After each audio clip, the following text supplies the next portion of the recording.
fit bar, it's like all of it comes up at the same time. Right.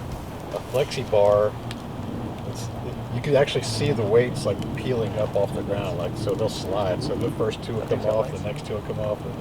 So it's gradual. You know, it's less of a shock, I guess, to your. And I did this like this. You don't. You do this like this. Yeah, straight. Which way? He just goes that. That's the that's whatever's comfortable to you. I do this, which I don't know might be cheating.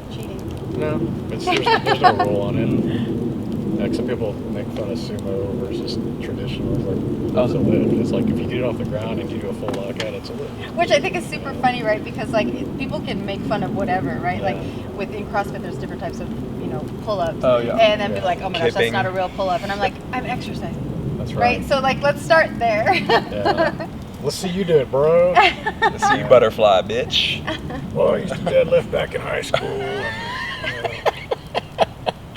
Yeah, like the first year I was doing it, like all my friends were like, you're gonna hurt your back. And it's been 5 years, and like it's funny because my eye doctor guy, my friend, he saw me post a picture of the deadlift the other day, and he's like, you're doing good so far. You haven't had anybody give you a weak ass response about you're gonna hurt your back. I was like, oh, they gave up 4 years ago. They stopped. They're like, dang it, he still hasn't hurt his back yet. Mm-hmm. It's got to be coming. I mean, it's you can definitely tweak your back. I've definitely felt it like at the end of a workout because you know that one lift you just like didn't use your legs enough. But then you learn like don't do that. Mm-hmm. Like if you feel it, just drop the shit. Like, there's no ego here. Just drop it. Mm-hmm. Unfortunately, there's a ton of that ego Oh, lifting. Like, a That's ton. why this is the older That's why man's chiropractors lifting, and right? orthos have such 40 and thriving up. businesses. 40 and up lifting. Perfect example. There's 4 deadlift mats at the gym I go to, and I was there yesterday doing that, and this younger guy, about my size, he set up right behind me, and he was doing his warm up, and I guess he saw how much I had, and he kept just adding plates to see if he could do it, and he's fucking all out of form and just psyching himself out, and just like I was watching like, dude, that's gonna be painful tomorrow for that. That lower back gonna be He's killing looking him. at this old dude with a great beard, like just crushing his feelings, and he's probably thinking like, well, if that guy could do it, he's not that big, I could do it. And it takes time to get to that. Yeah. Are you doing squats and other stuff too? Yeah. I mean, like, are you like to post that dead though? That one, it's the most visual for sure. I mean, bench Them press, wheels, them bench press 100-pound looks wheels. boring on a photo, and everything looks boring on a photo except for something like. Well, until you like really arch your back, get up on your tippy toes, like get your knees basically up on the bench, so you're doing this like reverse cacao thing. Yeah, so weird looking. Yeah. With the bench shirt on. Oh, they got the band things they put across their arm. It's like Oh, the and then slingshot. They got the wrist straps and. What is the purpose of that? it helps. It adds more resistance, or it's you're able to basically bounce the bar off your chest. Out of the bottom. Yeah. Is that real? It's supposed to get out of That you're blow in your supposed shoulder. to, yeah, it's supposed to keep you from getting out of the hole. I would think it helps. I would think if you needed that, then you probably shouldn't be doing that much work. Well, it's Well, and to there- push their limits so that they eventually don't need it. Well, and then there's Oh. the purest of powerlifters. Are you assisted with like the straps and the neoprene and the rubber bands? Yeah, they use and- compression Yeah. shirts now too, like the pros. Yeah. Like, okay, but So there's that natural, I say geared keep up. the art, keep it. I the could art, see the I art. could see Like, wrist straps helping to keep if you have like some weak tendons and you just want to make sure you're always straight because Yeah. sometimes people break backwards and it. You ever seen like bodybuilders are always going to do bench press with the thumb around the bar, and it just Oh, that's painful. That's Oh. another YouTube You mean trick instead right of there. holding it like that, they hold it like that? like Yes, this. yeah, and then sometimes it falls off of their hands because Yeah, they're on on their their thumbs. chest. I mean, thumb is like a natural safety guard. Yeah, I mean, it's not going to go backwards. I don't well, know. it can. It's just not supposed to. with your thumbs. You just might need to be insured. Yeah, people do some wacky shit, man. I think those rubber band things, to me, it probably makes it where you don't have a lot of motion, because it's almost like doing it on a machine at that point, because it's your arms are always parallel and there's none of this or but you can put a bunch of plates on the Smith machines and on anything that removes motion. And you could say it's the same thing. You look like a fucking hero. Like there's a bench press, use plates, but I could put 4 plates on each side and fucking bench press that thing. It's like a hammer strength machine. or Yeah, something, hammer right? strength. Yeah. That's because it isolates all the motion just to one push, and that's a whole lot easier than. Balancing. What is it for every pulley you add? It takes off so much weight. Yeah. end up having like 12 pulleys, and you're end up, pulling the whole rack of 500 pounds. I feel like a silverback gorilla. I've got a Bowflex in the trailer. My cousin That's gave the me. first thing that comes to my Do mind. you really? My cousin, he's moving. He's leaving the country because he's just done with it. You know what I'm saying? He's like going to like Thailand or Belize. Yeah, Thailand was one of those places. Belize is where he's gonna go, and he we went up there and got all this stuff. And there was a newer Bowflex in there. I was like, I'll throw it on the barn. Yeah, maybe rehab this shoulder with a little time under tension, right? Yeah. I mean, that's complete. That helps. So. I did. Mike Mincer had the whole, time under tension.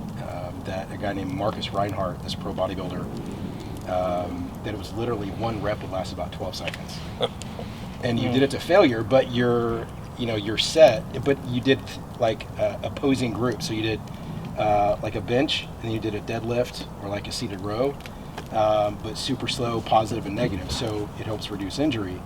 But I mean, Mike Mincer was freaking massive.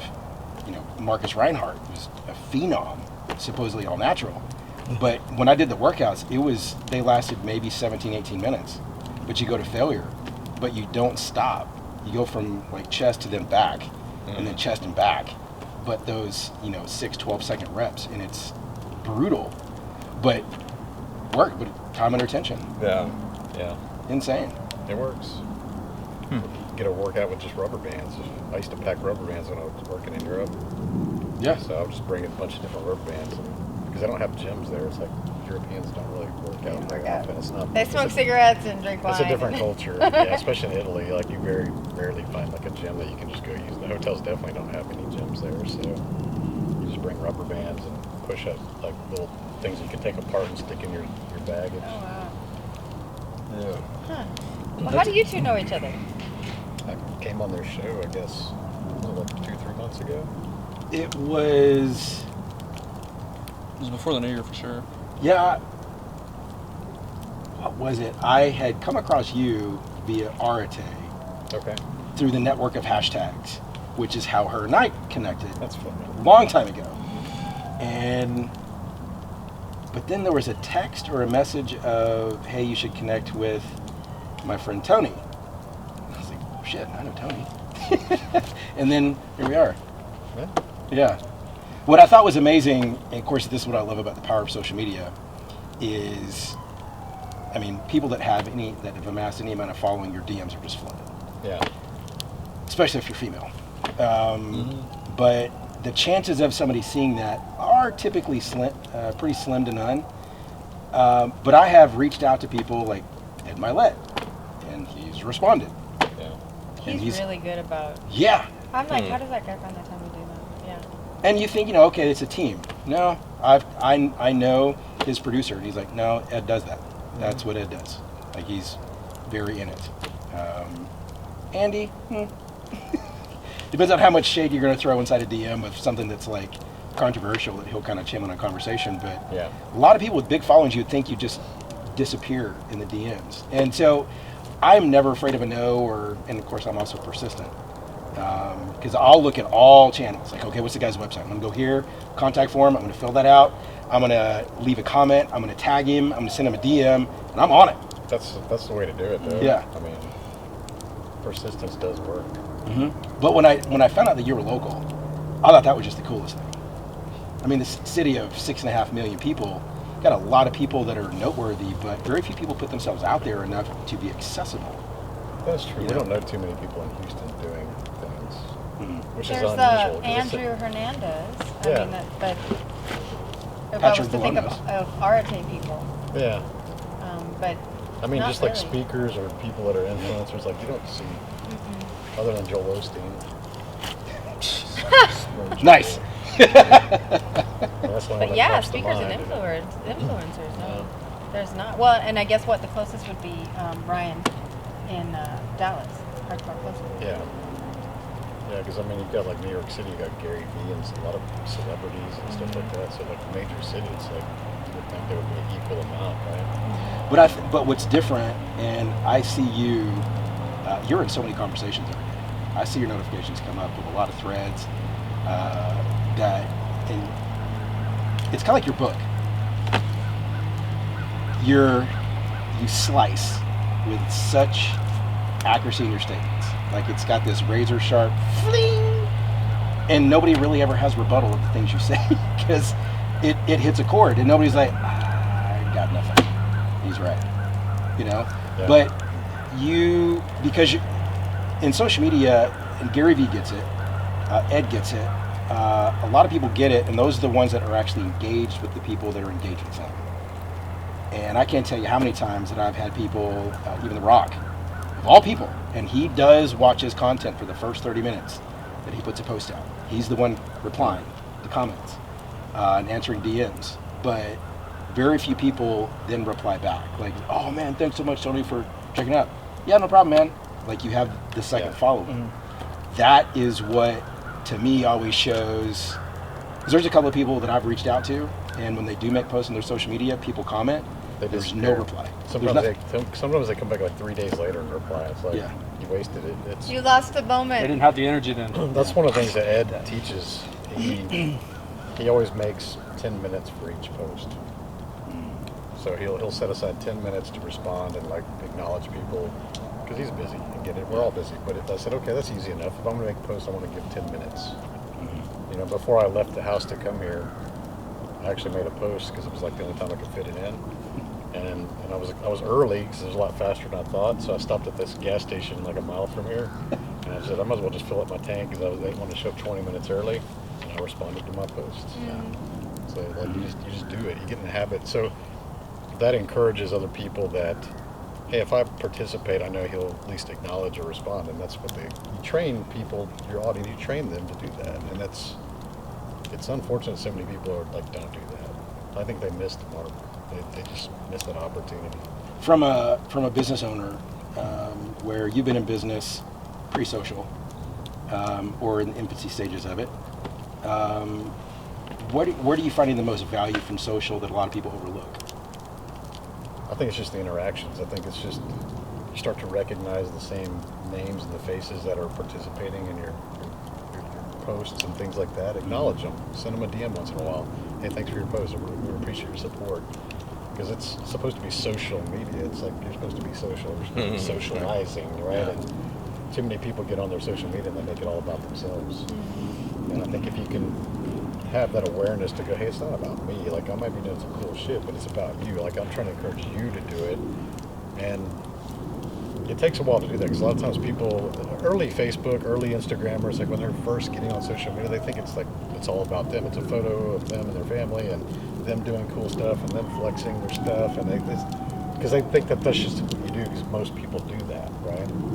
But when I get on there, I go, hey, I used to do that shit a long time ago. I understand that there's different phases of awareness, but I used to do that. I get that why they're doing it. I don't want to like shun people or make people feel bad about that, but I know how to do it better. So the best way I can think about that is when I write a message or a post, I write it with intention of what would they share? What would they share?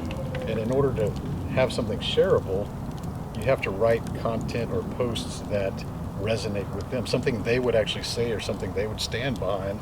Even though they didn't write it, they go, damn, that's good. I believe this, or this is what I would say, and they'll share that. But if it's about you, because every message that you put out there could be about, hey, I'm speaking in behalf of all of us, or I'm speaking in behalf of me.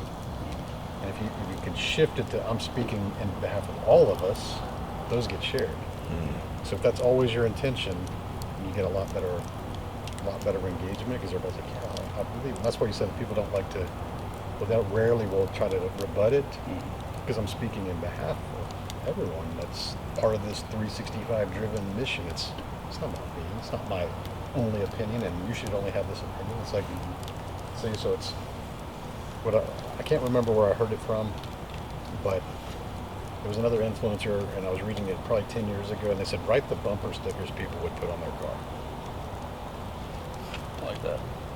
Be the author of the bumper sticker they would put on their vehicle. It's not about you, it's about the mission. It's about something they just feel passionate They can identify with. Yeah. Like what would someone buy and put on their car, you know, and write those posts. How do you allocate the time for that, though? Because you've got a lot going on we're going to get into, but as I see a lot of business owners that struggle with seeing the value of social media, and B, how do you manage the time to be able to give to it that you're still able to operate, grow your business, be the leader you need to be with your people, but then also handle your own schedule. And then by the time you get to all those nuggets, it's like, what do I post? A, where do you find the inspiration of what you're going to post? And then B, how do you manage the time to actually do it? Oh, this is a good one. I don't work as hard as most people think. I mean, the book, read the title. I mean, It's side hustle. I've learned to set boundaries and set aside time for myself, and I just enjoy things that I want to enjoy. I don't get into the hustle porn, is what I call it, because everybody's like, you gotta work 24/7 and you gotta sleep. I've done that periods of my life a lot of times. That sucks. Let's be real. Like, nobody really wants to work those hours, no matter how much they're bragging about OT hours they're crushing and how many things they're doing. And, I mean, because I used to work in the construction site, and like the people that felt like they had the biggest pride were always just bragging about how much they worked. You know, like, oh, I picked up extra shifts. Oh, that guy's lazy ass. He only works 45 hours a week. You know, they're just like, even when you're sitting there when you're young, you're impressionable. You're like, oh yeah, I want to be like these guys. I want a big dually and side by side, and I always call him the Bubba. There's always a job site Bubba. It's always the guy. It's always the guy like my age that's still making the same money he was when he was 18, and he just has nicer shit because he's worked longer and picked up all these crazy shifts, right? And you start to, even then you're kind of questioning, I work 60 hours, 70 hours. I don't want to do that. You know, but Bubba's like the main dude, and everybody wants to be like Bubba. So it's like you start to believe that's true, and you start to adopt it.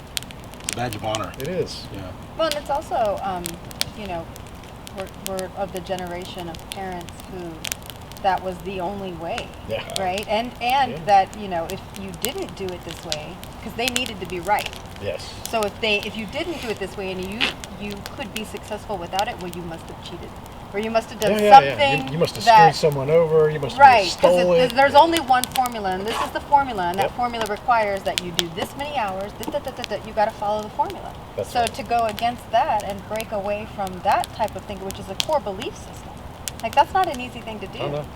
You know. It's definitely not. I mean, we are raised that way. You're right, especially the baby boomer parents we had, and we just think they think that success is based on clocking in, just trading time and dollars, right? Tenure, Yeah, gold watch so- at the end. Oh yeah, thank you for your 30 years. Here's the Timex. That never made any sense to me either.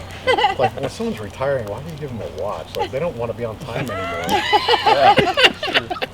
It's like, So like, yeah. The top irony, drawer. yeah. it's like, maybe you should have given this to me when I signed on at the company 40 years ago, because I really don't want to be on time anymore. They'll be like, don't want to watch. You know? That never made sense to me. But yeah. So I see the social media content creation as part of my duty. It's a job description, right? And it's funny because I had a coworker from oil and gas. This was a couple years back when I was first getting started. I was maybe 2 years into doing this, and he reached out on LinkedIn and he's like, "Man, I'm really proud of you, dude. Like, it's cool. Like, I don't know how you can do all these videos. Like, there's no way I can do that." And he was like, I was like, "Oh, cool, man." I said, "So let me put you in a different scenario to see if the answer is still the same." And I said, "Do you still have the same boss that we had?" And he's like, "Yeah, she's still my boss." Like, "Okay, cool." I said, if she would have walked up to your desk at 8 o'clock every morning and she said, "Hey, take out your phone and do a 1-minute video and I'll let you go home for the rest of the day," would you do it? He's like, "Yeah, I could do that. I would do that." I was like, "Okay." So that's kind of my job. It's on my job. Like, it's not project management and vice president stuff. Like, they all have roles and responsibilities. What am I to social media content, engaging with people, building networks? Like, those are my job. Like, I just changed job descriptions, and once I explained it to him like that way, he's like, "Oh yeah, like, okay, that makes sense, right?" It's like, it's not optional. I think too many people think it's optional when they're trying to build a brand or anything online nowadays. It's like, this is a critical piece of that, because all of us build an online presence. All of us. It's your job. If you want it to work for you, it's your job. And these opportunities with your reputation and your personal brand, that I think that most people are short-sighted of, is they think that it only applies to what they're doing right now. You know, like you're doing the bail bondsman stuff. Like, if you build a strong brand around that, but you may be thinking it's just only about that, but it's not true, because if you build a big enough brand maybe you want to go do some other endeavor, and they go, hey, I recognize that guy. Because look at the celebrities, how they do it. Like they play sports, and they do these things, and they get out of sports, and they become entrepreneurs. They run for office. It's like none of that would have existed had they not built a brand in that one thing. But it's transferable, so you got to think about it. It's your reputation that follows you, no matter what you do, and that creates more opportunities that most people just miss out on because they just think like, well, I'm an engineer and I don't need a personal brand. It's like, well, do you always want to be an engineer? No, I guess not. Like then, what happens when you finally decide that you want to go do something different? You're like, then you're 10 years behind when you could have been building the entire time, right? So just think about it's a lifetime thing. So, for our listeners, our guest today is Tony Whatley. And there's a lot to this guy, many layers, but he wrote a book called Side Hustle Millionaire that you can get on Amazon. We're going to put the link so you can go get it. Support a Houston entrepreneur. Entrepreneur, business owner. Mm-hmm. And the subtitle is How to Build a Side Business That Creates Financial Freedom. So I'm going to start off asking you this question because you're a tactician. Were you bred to be a successful entrepreneur? Is this in your DNA to do this? Is this a gift and you just kind of fell into it and it was just immensely successful and it's been easy street? I think so. I think for me, and yes, I do believe I was meant to do this. One, I've always been a big risk taker. Mm-hmm. Like I'm just sitting here and I'm looking at these roofs. It's like I would have jumped off that as a kid. Definitely. I would have totally skateboarded off the steepest part and try to jump in the pools. Like I think about stunts, right? Mm-hmm. And that was me as a skateboarder, a BMXer. I loved martial arts, football, like anything violent, and like I wanted to be a stuntman, a fighter pilot, or a race car driver. So I'm already like not risk averse. So I'm willing to do crazy shit. And did that come from your upbringing? I think it's a character thing. I think that's just some people are, some people are not. You know, my wife is the opposite. Like she doesn't want to get hurt and not going to do crazy things. And we just got back from Puerto Rico a week ago, and the guy's like, "Hey, you want to jump off that cliff into the pool?" I was like, "Fuck it, let's do it." I've never done it before. Let's just do it. I did it. Cross your legs and cover your She balls. wouldn't do it. No. And then he's like, "Hey, you guys want to stand under the waterfall and let it hit you in the head?" And I was like, "Fuck yeah, let's do that." She was like, "No, I'll just stay here on this rock. I'll just watch." You know, so I like risks, and I think that has a lot to do with what I do. I mean, even like being a public speaker, I had stage fright, so there was like something I was afraid of, but that makes me curious. Anything I'm feeling a sense of hesitation or fear about, I never ran from that. I go, that's something new. Like, let me go figure out what that is and research a little bit and see if there's a solution I can come to or do to get past that. So that's what I do. Like, people go, hey, would you jump out of an airplane? I haven't done it, but yeah, I would.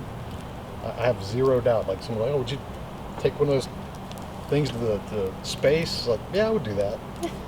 So it's like, okay, you know, it's like we're all going to die, so why not, right? Like, when is your time? You don't have a guarantee on that, so it's... And your wreck didn't change that at all? No, I was racing a month later. Well, I wanted to hear about that. What was that, round track or quarter mile? It was quarter mile. It was quarter mile. I mean, but does that answer your question? Like, I guess my personality, and I've always been resourceful and creative. Because I didn't have money growing up, and my parents were very supportive of me just doing things to make money. So I was knocking doors, mowing yards, washing cars, walking dogs, like whatever I could to make money. Because we weren't going to get money. It was birthday and Christmas, and that's it. Like there was no allowance. And did you know anybody else in your family or a friend that did that too? Like, no, I was kind of odd, and I remember my friends would ride by and on their bicycles and see me mowing somebody else's yard, and they would laugh at me and like, "What are you doing, Tony? You live over there. Like, this is not your house. Why are you mowing their yard?" What are they doing now? They're all broke. Like, some of them never left town. So I just knew that if I wanted a new skateboard or a bicycle or a video game or whatever, like, my parents weren't going to buy it for me. So they said, "Hey, we'll encourage you." And you know, we had a stop and go about half a mile down the neighborhood, and you know, I had a gas can, metal gas cans when they were still cool, and I would balance it on top of the lawnmower engine and push it all the way to stop and go and fill up the little gas can, and I would just mow yards all the way back. And I would do that like every Saturday, you know, and I had like a 6 or 7 yards in this little area that I had guaranteed money. So that's just kind of what I did, and I fixed bicycles and skateboards and all kinds of stuff. So I've always been crafty, but I didn't think of it as entrepreneur. I just thought of it as a means to buy shit. Mm-hmm. So Did you have brothers and sisters? I have one sister, Older? older, year and a half, Yeah. not like me at all. Really? Just complete opposite. And she's happy, but she doesn't do anything else like pursuing dreams and not into the fitness and just a mom, 2 boys, and divorced. Just she's happy. I give her that, and I think that's important. But she's never been driven or pursuing crazy shit. Definitely played a lot safer than I have. Mm-hmm. And I think a lot of times people maybe give too much credit to the parents, or they give too much blame to the parents.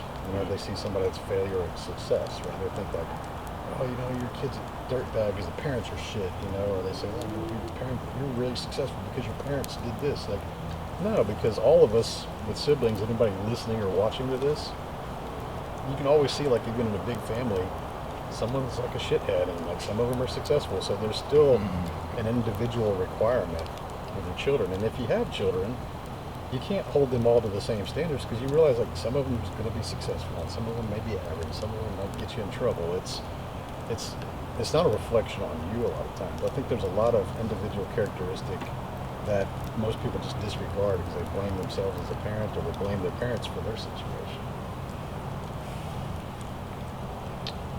There's a lot of layers of that one. Man, there's a lot with that. You said 2 things. People look at success or failure, but you can't have success without failure. I think you can. I think you can have success Really? without failure. Usually they're younger success. Like, the economy's been pretty damn good until Joe Biden, right? It's been pretty damn good. It's never been easier to make money in the last 5 years. Yeah. The millennial generation, like my son, he's 22, they never really saw any hardship in their lives. He was born in the year 2000. Yeah. I guess he's younger than millennial. I don't know what they call it below that. But anybody that's born basically in 2000, they don't remember hardships. They were toddlers and kids in 2008, so they haven't really been adults during a depression or down cycle, or That would have to be scrappy. they haven't seen that. Yeah. So there's a lot of false confidence out there, especially from people in their 20s and early 30s that have gotten successful in the last few years because they've never been punched in the face. So that's why you can be successful without failure, because they're about to experience that. If they aren't already. Yeah, exactly. So you see that come and go. I've been in business under 20 years. I've seen people that came out, hitting it hard, and like everybody's like, oh man, they're so awesome, and then a year later they're fucking broke, living back with their parents. And I'm not saying that as a shame, but they just weren't prepared for the storm. They didn't understand it. It was too easy for them. How were you prepared for that storm? 2008, I was very fortunate. I sold my company in 2007, and I didn't know what was coming. Nobody could see that was coming, but we look at data. I'm an engineer, so I always looked at the growth cycle of the company. I looked at the revenue. I could see that it hasn't plateaued yet, but for a few years it was doing this, and we were kind of the number 1 in the market share, and it started to taper, right? It started to kind of get to a top of a curve, and we were approached by a private equity company that wanted to buy the company, and we said, hey, make us an offer. We don't know what it's worth. We really didn't know valuation. I didn't know half the shit I know now.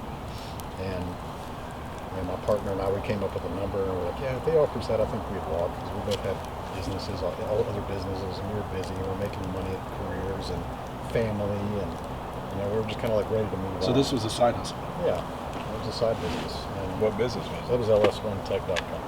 Okay. And so What was LS1? LS1 Tech, it's the General Motors performance community. So anything Chevrolet, Pontiac, all the General Motors performance cars, Cadillac, we had built the largest one in the country. It was actually the largest one in the world, I should say, because it still is the number 1 GM performance website. So it's like a forum? Yeah. How did you build that? Started that in 2001. Basically, was teaching myself how to build web pages as a side business. I said, hey, there's a lot of companies that don't have websites. I need a lot of car parts for my Trans Am, and maybe I can build websites and trade them car parts. So I had an entry-level engineering job at the time, and I just taught myself. I bought a book on how to code HTML, and I practiced doing that at home when I got it at night, and I would go through the magazines, and I'd look for the ads, and I could see the ads that didn't have a website listed, so I know they didn't have a website, so I just call them and go, hey, I noticed there's no website listed on your ad. And, no, we don't have a website yet. It's like, okay, well, I need a pair of headers and exhaust. Would you guys trade me for a website? Yeah, we've been wanting a website. Like, cool, well, I've done like 50 of them. Here's a portfolio, like, all in the automotive space, because I love cars. I enjoy doing this stuff. So I taught myself Photoshop and photography and all kinds of things, just reading books and other forums. And my partner, he reached out to me. He was a recruiting agency, a technical recruiting agency in Chicago. And he's like, man, we should just go start our own forum. We were both active members on an existing one that was being run, kind of mismanaged. And we just knew that we could do better. And I know how to make websites and do all the graphic design. It's like, I'll do the technical stuff, you be the recruiter, you go cold call to get ads. I don't want to be a part of the lead gen and business side. I'll just do the technical side. And he was all for that. He's like, I'm a recruiter. I'll dial for dollars. And I was a lot more shy at that time. I was like, I don't want to do that. Like, you do that. So he did that. I did all the technical. I handled all the financials. And we made a lot of money. We're making about $400,000 a year profit. As a side business. And it was growing and growing and Was the growing. forum like a paid membership? No, it's from ads. And we had over 100,000. You created the audience. Yeah. You sold We access to create the value. audience. We do articles. We had racing events, car shows. We did events traveling around the country and all the hotbeds, and got people off their keyboards to come hang out, so they meet each other and become friends, and they go back as lifelong friends and not just keyboard screen names. And so I've always been a community builder. I thought, hey, if I can get people to come to this virtual bar, so to speak, and they meet each other and they all remember where they met, they're all going to keep coming back to this bar to hang out. And that's even before all that. I was building car clubs here in Houston, so I've always been like that leadership type from my dad. I mean, that's where I get it from. He's always been a leader in everything he's done as well. And so, leadership to him was just like, somebody's got to do it. Step up. Like, everybody's going to look at each other like, who's going to step up? Like, just be the one that steps up. Like, and that's, even as a kid, that was me. So I've been conditioned to like, well, I know that nobody's going to do it. I'll just step up and I'll do it. I'll do a good job. And that gives you the confidence to keep getting bigger and bigger and bigger groups.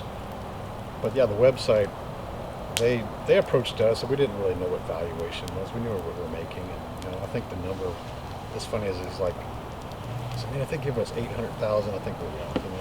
We'll make 400, 500 something range. We'll negotiate it. And he's like, yeah, I think that's good. I said, oh, they'll pay off my house, and we'll have a good time. And so their first offer was $2.1 million. I'm glad y'all didn't talk That was first. an oh shit moment. and then we're like, man, we may need to talk. We may need to get an attorney. This is like not what we're expecting.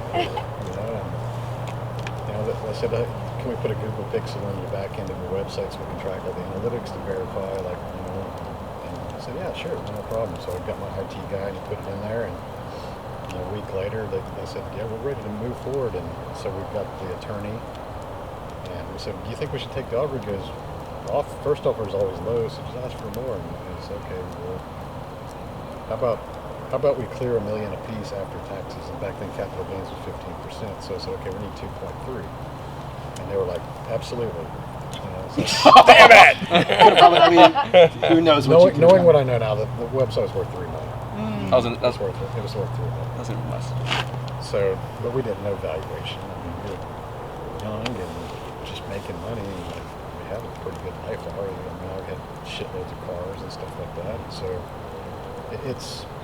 it was a learning experience, and that was a whole year-long ordeal, just going all through the due diligence and legal contracts and agreements and all this stuff. I mean, and it was like a 2-year period where they basically paid us to stay around and make sure the culture was intact and we didn't create a vacuum.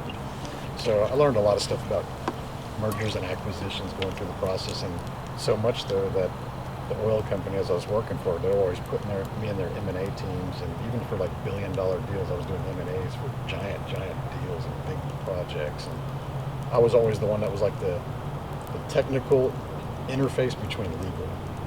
because I was good at both. And so they knew that lawyers didn't know the technical and technical didn't know legal, so they needed an expert in the middle that could say, well, that's the value of this, and here's the risk of that, and here's how we should protect ourselves, and here's the things that we should do to create valuation. And I did that for 10 years as like almost a side role from the roles that I was doing in corporate, managing big projects. They would just always put me on the team to do that.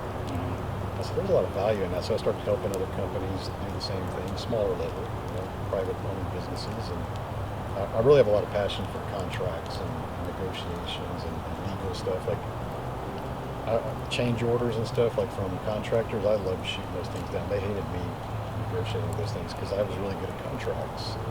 They would send a change order and say, oh, we want $600,000. I'll just go through the contract and be like, nope, they can't do it because of this. And even like the supervisors, they were like, well, how do you explain it? It's like, well, because of this, protects us from this, because, it's like a whole chain of things. And I would write out the response, send it back to them, and their lawyer would be like, you got us. I was so good at shooting down contractors that they wanted to hire me on their team. I was like, no, I'd rather work for the client. And I'd rather be the little guy, not the contractor that's trying to suck the blood out of everybody. Yeah. So, yeah, it's been a weird career of business owner and employee, because I really did have two careers essentially at the same time. How long did you do that? Did you have your full-time in oil and gas and then also doing your side hustle? 20 years, man. My first real company was 2001.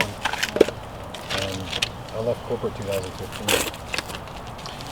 So a lot of people, I say a lot of people, a lot of narratives that I see through social, through a lot of the Shark Tank shows, and people look at, like, everybody's got that number.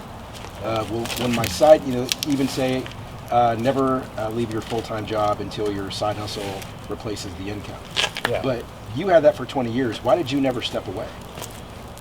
I love cars. I'm a car guy. I'm a car fanatic. So I've always built businesses and the things that I love doing. And so Do you think that's key? Yeah, it is. For It anybody? is, because if you don't have the passion and the love for what you do, you're going to get beat by people who do. You are, because they can hear it in your voice, they can hear it in your sales pitch, they can feel it in your energy. If you really don't love what you do, even if you're highly compensated, chances are you're going to get laps run around you by people who love, eat, breathe, and sleep that. They feel it. They put that energy out. And for me, it was like, okay, how do I take the principles and the leadership and the community aspects of the vehicle stuff that I love and apply it to business owners? And that's what I do now. Like 365 Driven is really just a 20-year process in automotive and building communities and industry contacts and media organization type stuff, and applying the same things I learned into business ownership. Because I've always geeked out about business, and I read magazines and teach people about business. I just love it. And I know that there's other people out there just doing it for the money. I can tell. There's some big names out there. You can just tell they're just doing it for the money. They probably have like a whole team of people doing shit for them because they don't really have interest in it. They just position themselves. So, it's a long game. It's a long game. For a lot of small business owners, and everybody would love to have that opportunity where somebody's going to offer to buy their business. How would a business owner even know how to evaluate the business that they, let's say, was like first started in their home office, then got to the garage, and then got to their first like co-working space, then they end up having a building with a couple of staff? How would a business owner, are there like some basic boulders to look at to go, this is how I would initially calculate the value of my business? Yeah. Maybe even if it's just for ego. No, like, here's the bad stats. This is the heartbreaker. 90% of companies aren't worth anything. And people are like, damn.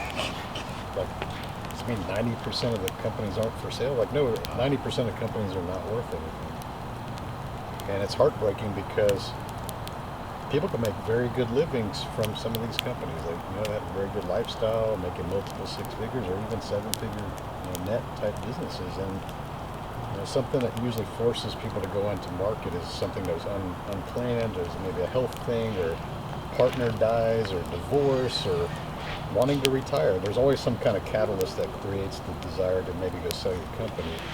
So that's when they go contact a broker, and then they do the value assessment and appraisals, and they look at it and they go, man, the company's only worth $150,000. And they're like, what are you talking about? I make $300,000 a year. It's like, you're right. But when you sell the company, are you going to go work for the same company? Are you going to keep that salary and stay working there? Or are you going to retire? Like, well, I don't want to work for the company. Well, that $300,000's got to go somewhere. It's coming off the bottom line. It's coming off your profit, because we still have to replace you with someone that can do that because you're too embedded in the company, right? And so you basically built yourself a high-paying job. And there's nothing wrong with that. We just call it self-employment versus business owner. There's a difference. And what is that difference? Well, it's just self-employed is basically you're still pulling the levers, pushing the buttons, doing the work. And it's especially true with creatives, people that are very artistic, maybe building things, or carpenters, or artists, or graphic designers, like people that are really just the creators of the brand, right? Unless they're willing to sell themselves with the company's not worth anything to a buyer, because people who buy companies don't want a job. That's what franchises are for. Like if you want a job and you want to go buy a company, you go buy a franchise, because you're going to get a job whether you like it or not. Like they make you work the franchise for at least a 2-year period a lot of times to get to understand the culture and all the processes, and then maybe you hire a manager to replace yourself and you go buy your second franchise, and then they make you work that one too, like, for a little while. So people that buy companies, they're generally people that are not broke, people that are looking for cash flow machines that just, it's like buying real estate. They're buying it, hoping it's a money machine, that they have an input and they have an output. Like, I put this money in, and this money, like, I don't care what's going on in the box, like it's a machine, right? So they're not looking for a job. And a lot of times people think like, well, I'll sell my company, somebody else wants to be a mechanic, and like, no, they'll just go start their own mechanic shop, because it's cheaper to do it that way than just come buy your mechanic shops. And so you got to think about it from a buyer's perspective. Like, who is that buyer? Like, who's going to buy this company? What do they look like? What's their lifestyle? How much money do they have? How many hours do they want to contribute? Because a lot of times those people that buy companies buy multiple companies, right? So, what do You got huskies in wolves? there? Yeah. You do? You got huskies in there? It's the wolves. The wolves are coming out. Man. Sounds like my You're in dog. the country. Though. It sounds exactly like my There's dog. 25 dogs in that barn. Is No, there? there's not 25. We don't have more than 15 minutes. So there's 15. That's hilarious. Something got him going. Full moon. Because it started to trickle. It did. We did have a drop off, so anytime you have a new dog that gets added, they have to kind of like earn their spot. So they. There's the crier. They're singing together. Yeah. Proving their alpha. Yeah, so that's how do you know what your company's worth? It depends on there's a lot of variables, but the short answer is it depends on the industry you're in. We're always looking for a multiple. When you hear what a multiple is, it's a multiplier of the net profit, right? Or the EBITDA, earnings before interest, taxes, depreciation, and amortization. So if you know EBITDA, which is really net, it's a fancy way of saying net profit. Depending on the revenue level that you're at, depending on the industry, depending on if you're an industry that's increasing in demand or declining in demand, these are all variables that create the multiplier.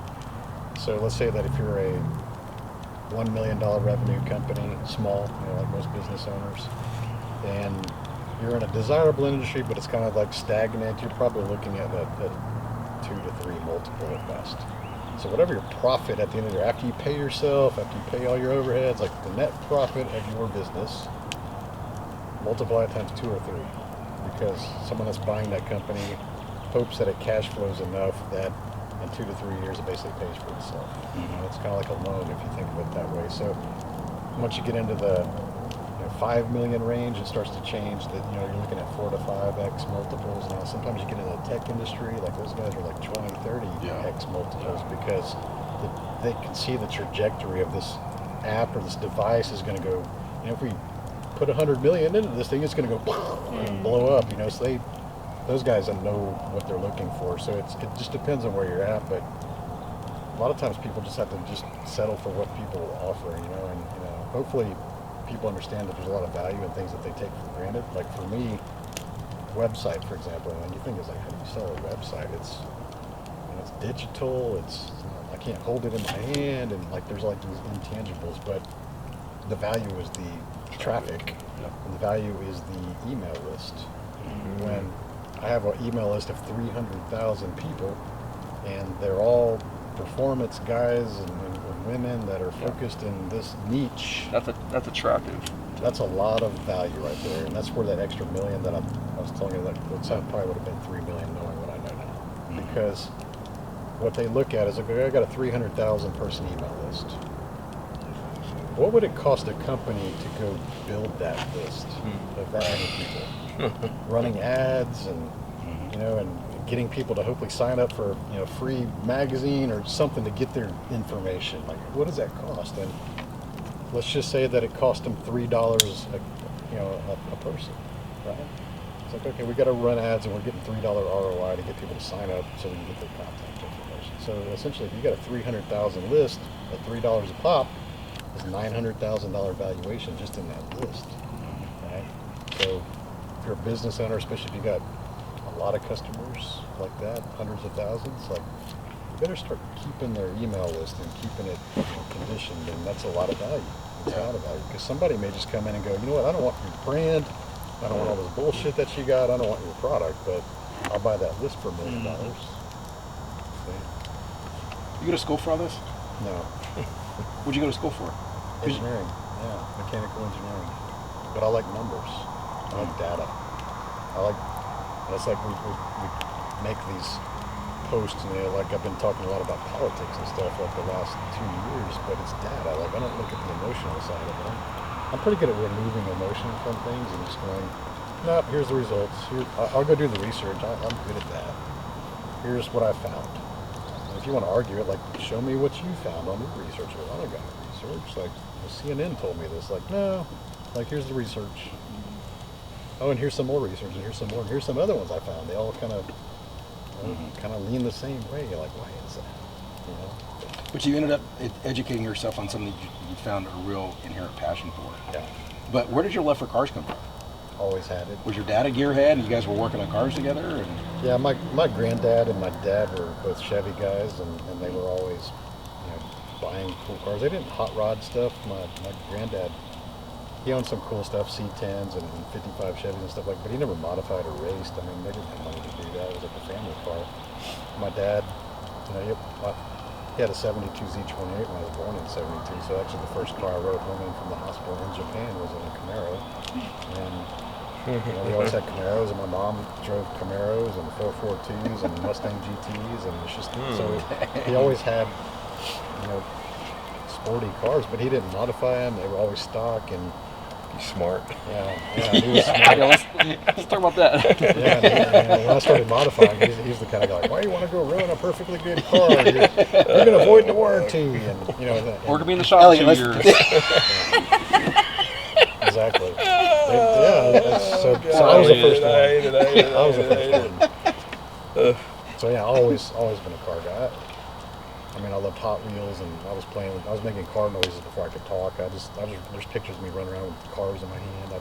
I think that you're just born that way. I think that there's things that we all have intrinsic curiosities about things, and for me, it was always mechanical stuff. Like, I like to see gears and airplanes and battleships and anything that was mechanical. I've always been fascinated with. You take it apart and you want to put it back together? And I was always good at putting it back together.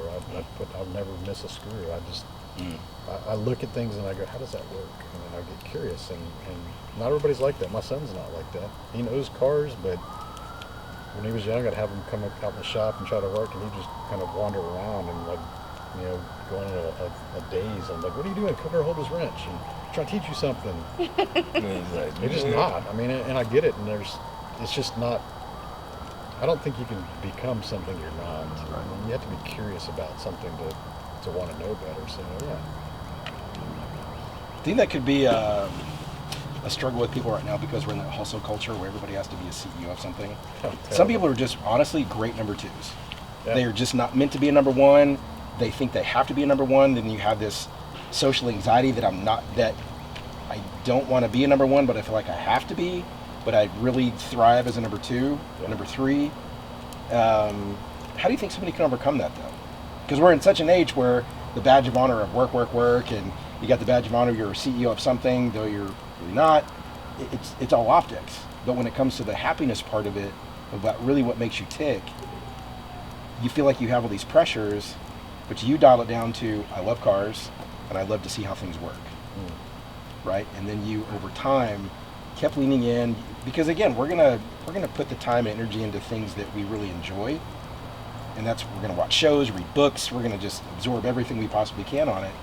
But then other people, it's almost like they get stuck, because it's this barrier of what they think they should do versus who they really are. Yeah, they want to create a persona that doesn't really match them.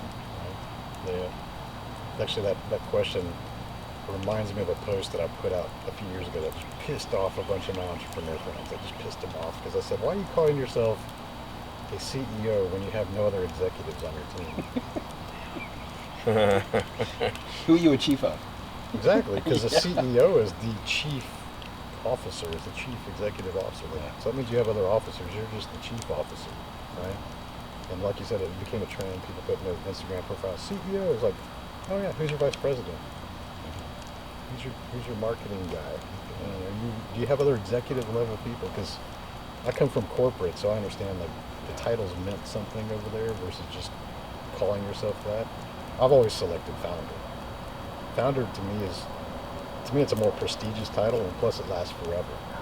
Because I could have said, I'm the CEO of LS1 Tech. Well, when I sell it, then I'm no longer the CEO of that, but I'm always the founder.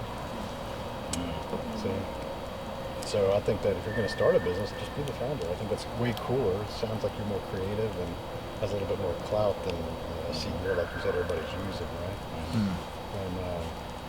And, somebody that, if you build an organization and someone works their way to the top to be a CEO, they can never be founder. So, just pure out of status, like I'd rather be the founder than a CEO. CEO sounds like I'm still working. Yeah. Yeah.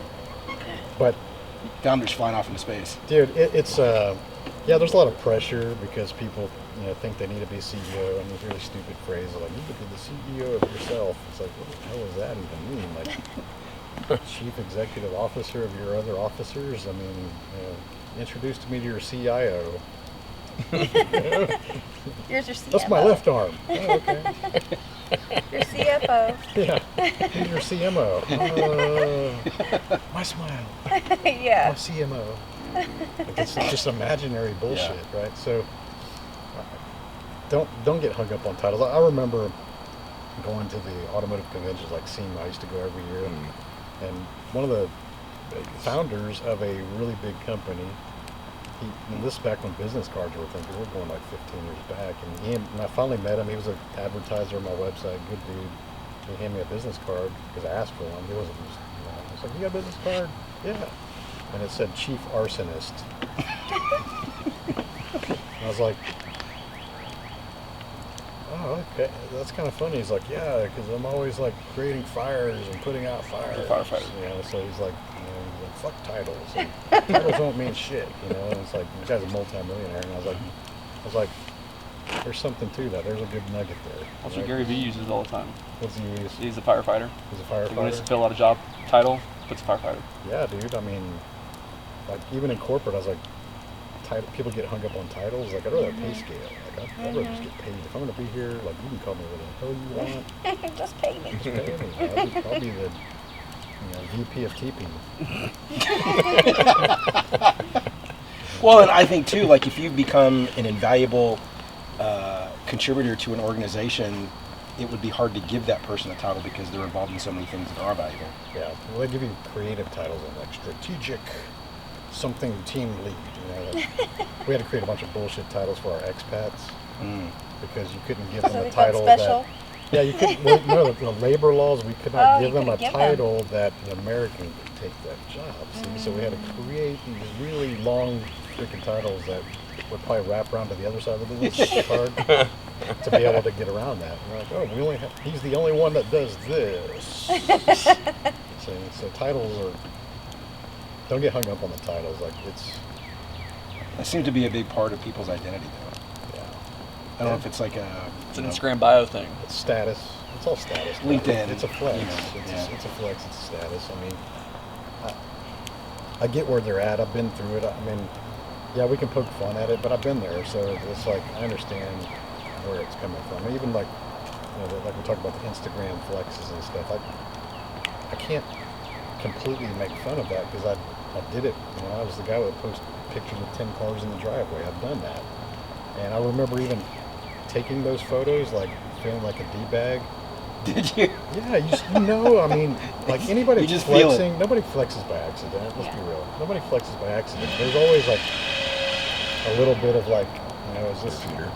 Awesome. Texas Chainsaw Massacre. You got wolves and guys with chainsaws out there.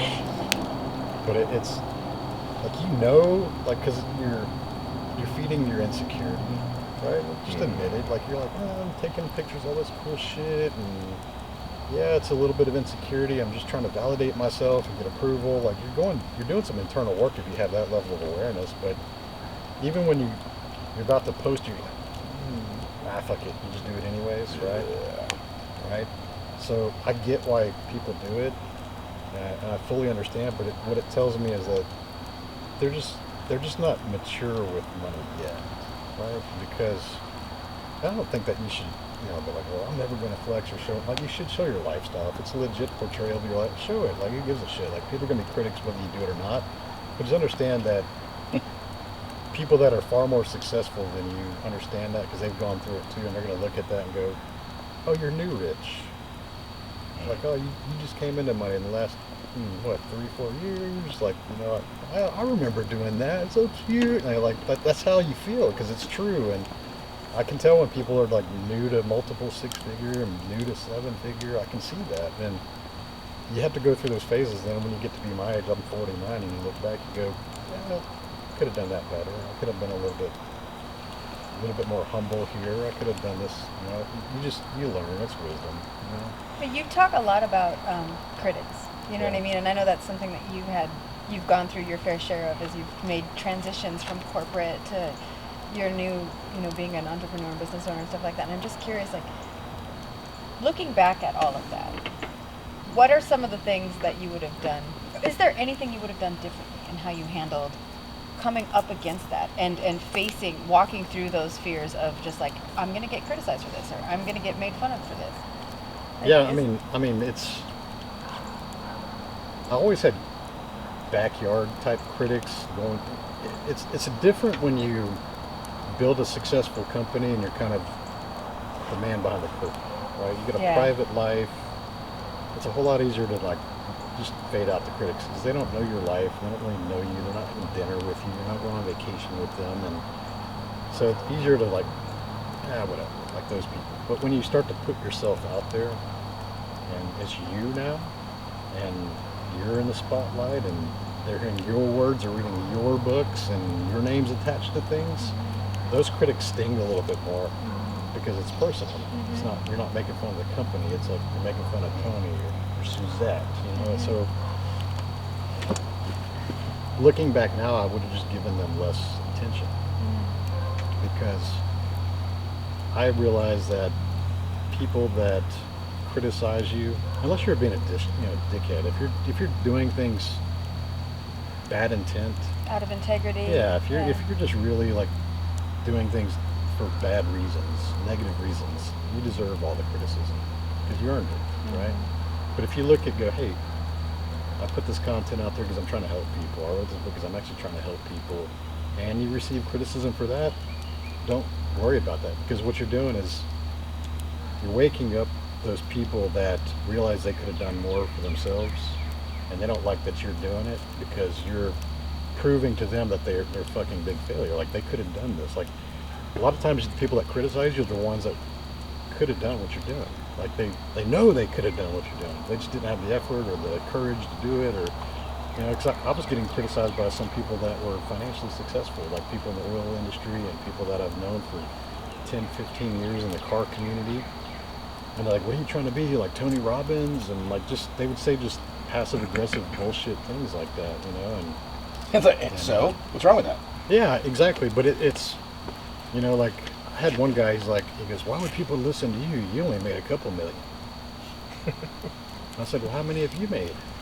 Well, that's not the point. Yeah. There's more successful. And the one guy's like, what do you think, you're the only rich guy that's in shape that has cool cars? It's like, no, I know that I'm not the only one. I know there's people far more successful than me, but there's still a lot of people that need my advice and my help. But coming from that guy, mid-40s, out of shape, multiple six-figure earner, working for a company, no influence at all. That's one thing I noticed is like, you can be around people that are financially successful, but once they get a whiff of you having more influence than them, it bothers some of them. Not all of them, but it bothers some of them. They're like, this guy knows more people, and he's on TV, and like it bothers them because they know that they're not getting those accolades or that attention. So rather than ask you advice on how they can do that or improve, they go, you're just, asshole, you're narcissist. They try to label you down to their level. They want to see you succeed until you're doing better than them. Yeah, but that's just some people. If I were putting a number on it, I would say it's 5% of the people that are in your sphere of influence. Like 5%. But the problem is that so many people's dreams have been shattered because they give all their attention and power to that 5% instead of the 95%, which may not fully support them. I don't want to say 95% are like your cheerleaders. I would say that 95% tolerate you. They're curious, they tolerate you. They're like, okay. They kind of on the sidelines. They don't know if they hate you yet or they like you, but they tolerate you. And that's good. That's where you want. So it's your job to win them over at the bottom end of that spectrum and reinforce the ones that are already showing approval. But the whole 5% that are throwing rocks and saying nasty shit, those people, like fuck those people. Like they're not worth wasting the time on. And Yeah, don't focus your energy on the 5%. just that unfollow are those negative. people, block them, like just get them out of your life. If they start showing like the passive aggressiveness in your life, just later, bitch. Like get rid of them. How Because often do you audit? I don't have to do it as much anymore. Yeah, in the beginning, did you audit a lot? The first year, I think I wasted too much time trying to convince them otherwise. Like maybe I didn't say it the right way. Yeah, you look into yourself and go, did I piss people off, or am I really being a dick, or you start questioning yourself. Yeah. Like you don't even accept that it could be that. Like maybe it's me. Like maybe I'm not good at this. Like all the internal shit. So, and then once you realize and you do some work with people and internal work, and you read enough books and you work with coaches, you start to realize like it's always been that. It's like these motherfuckers have been jealous. And you start looking back at evidence because you've known them a while, and they've been jealous or envious for years. They were just passive aggressive joking about it the whole time, but you knew that there's always a little truth in those passive aggressive jokes. And you start and you start to look back and you go, that motherfucker did this, and I forgot about that too. And you realize like they've always been there. You just failed to acknowledge it. You just failed to realize that the truth, and even it was in your face, right? So after about a year of working and doing that, I realized that these people always like just were keeping you around for their own advantage. Maybe they wanted discounts on car parts or wheels, or they wanted your hookups, or they wanted you to introduce people. Like they were using it for personal reasons, but you never asked them for anything. I was like, I never asked these people for anything. Like, why are they being dicks? But Not responsible for their triggers. yeah, nowadays it's just like I don't got time for that shit. It's like you're out of here. Like if I even catch a whiff of that, it's like later. But you've got 95% that love you, or at least tolerate you. Yeah, exactly. I mean, it's That are listening. It's true, and I always tell people this. Like even Suzette, this in the group. I always tell people to expect haters and critics. I tell them like you need to be prepared that it's going to happen. Like if you're going to do anything worth noticing, you will have one. But it's always going to be that 5%. I think a lot of times people try too hard to avoid the inevitable. Like you're going to have them. Like quit trying to play nice and like You're going to pacify people and like these people are dirt bags in your life, but you're still trying to like be nice to them because you think you're going to defy the odds. It's like it's not going to happen. Like just understand that this is part of the game. Each level you climb, each time you improve in any aspect of your life, you're going to drop some people off. It's just, this is the way it is. Like, expect it, and we celebrate the hate. We encourage people in our group, hey, if you get someone saying some crappy comment, screenshot that, bring it back to the group, and we'll celebrate your first hater. Like, we make it a game. It's like, yeah, I got my first hater, like bad review on Amazon, like whatever. Like they bring it back and they know that, hey, we got your back.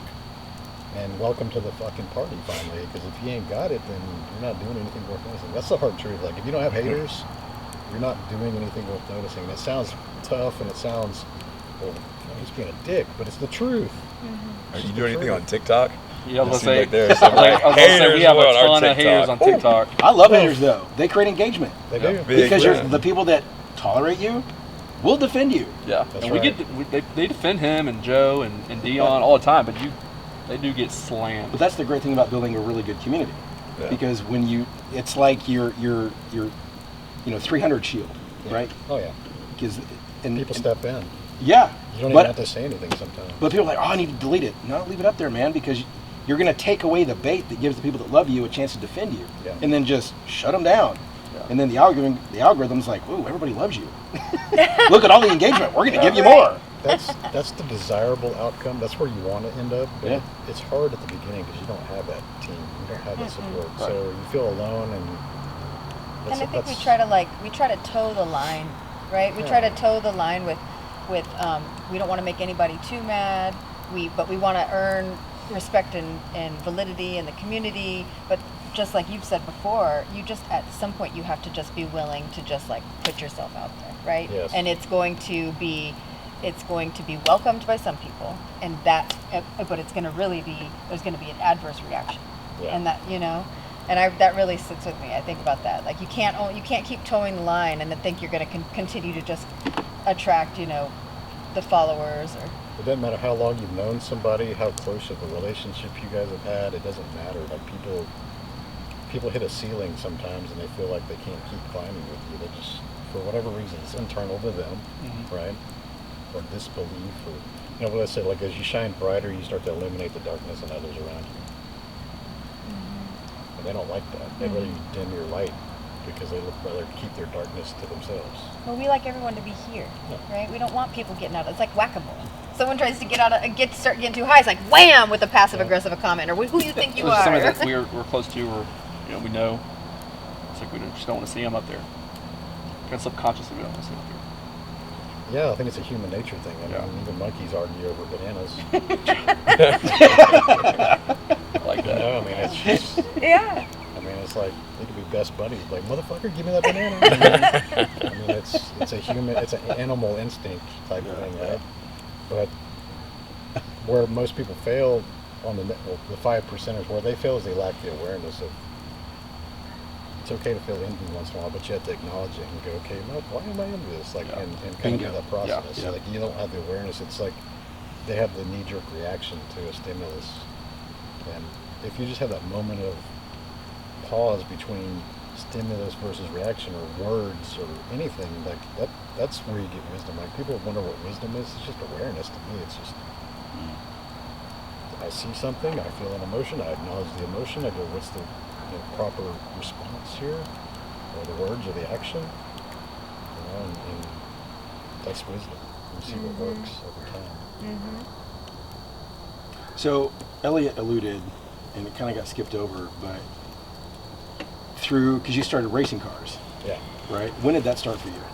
16. What were you racing, just quarter mile? Sometimes just the grocery store parking lot. Suzette doesn't understand drift. that. Like, I sense it when you pull up to a light. You're like, oh, this dude wants to race. Whatever. He blinked at me real. You want to go, bro? Yeah. You want to go? Shit, it goes back further than that. Like, what they say, 1, 2, 3 out the window. Like, we even joke further than that. Like, when the caveman invented the wheel, I bet you racing was the next day. Mine's faster. I mean, we raced bicycles, a skateboard, like anything with wheels or running with your legs. Like there was a race involved. So I guess it's competitive nature. There's this trend going on social media right now. It's a poll. It says, "Do you think there's more? Do you think there's more wheels or doors in the world?" It's a debate going across all social media. This is around the topic of wheels. I had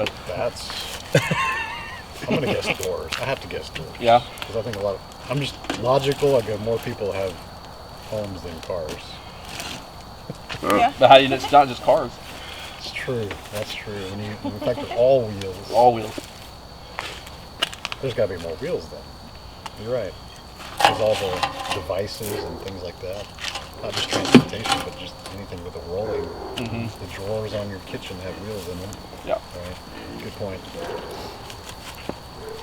Good point. Yeah, I was trying to think what the old race, the street race area was off of Rankin Road. Rankin Road. Yep. Old Rankin. We had a lot of racing back then. And back then, Hunter, I can you grew- pull us forward a little bit? I got a little there you dip go. on right now. Yeah. There you go. Yeah, so it's racing cars to me, 16, legally at the track, and I drag raced for about 20 years, but then I started road racing in 2006, and I like road racing better because adrenaline for 20, 30 minutes is way more fun than 9 seconds of adrenaline. Right? Yeah. And also on the road course, what I find is that you are on lap times against yourself. You have to improve as a driver. Like, I can give you the keys to the fastest car in the world, but you'll probably get beat by someone driving a Miata like really well on a road course. So driver is a huge factor. Yeah. That's cool. We're at the drag strip, These little color especially with packs. an automatic transmission and really sticky tires. Like, there's no driver skill required. You have a reaction time, but there's no driver. Like, you're steering straight. Like, it's very There's little no romance skill. to it. Yeah. Yeah. So you're really just, your car is performing. And when I used to do the bracket racing, it's cool. When I used to do the drag racing, I always like manual transmissions because, one, they're difficult to be consistent with and also win with. But I would go to Baytown, I would go twice a week. I used to work in Channelview, so I would trailer my car, I think it was Wednesday nights and Saturdays. So Wednesday night I would just trailer my car to work, and I'd go straight there after work. And a bracket race.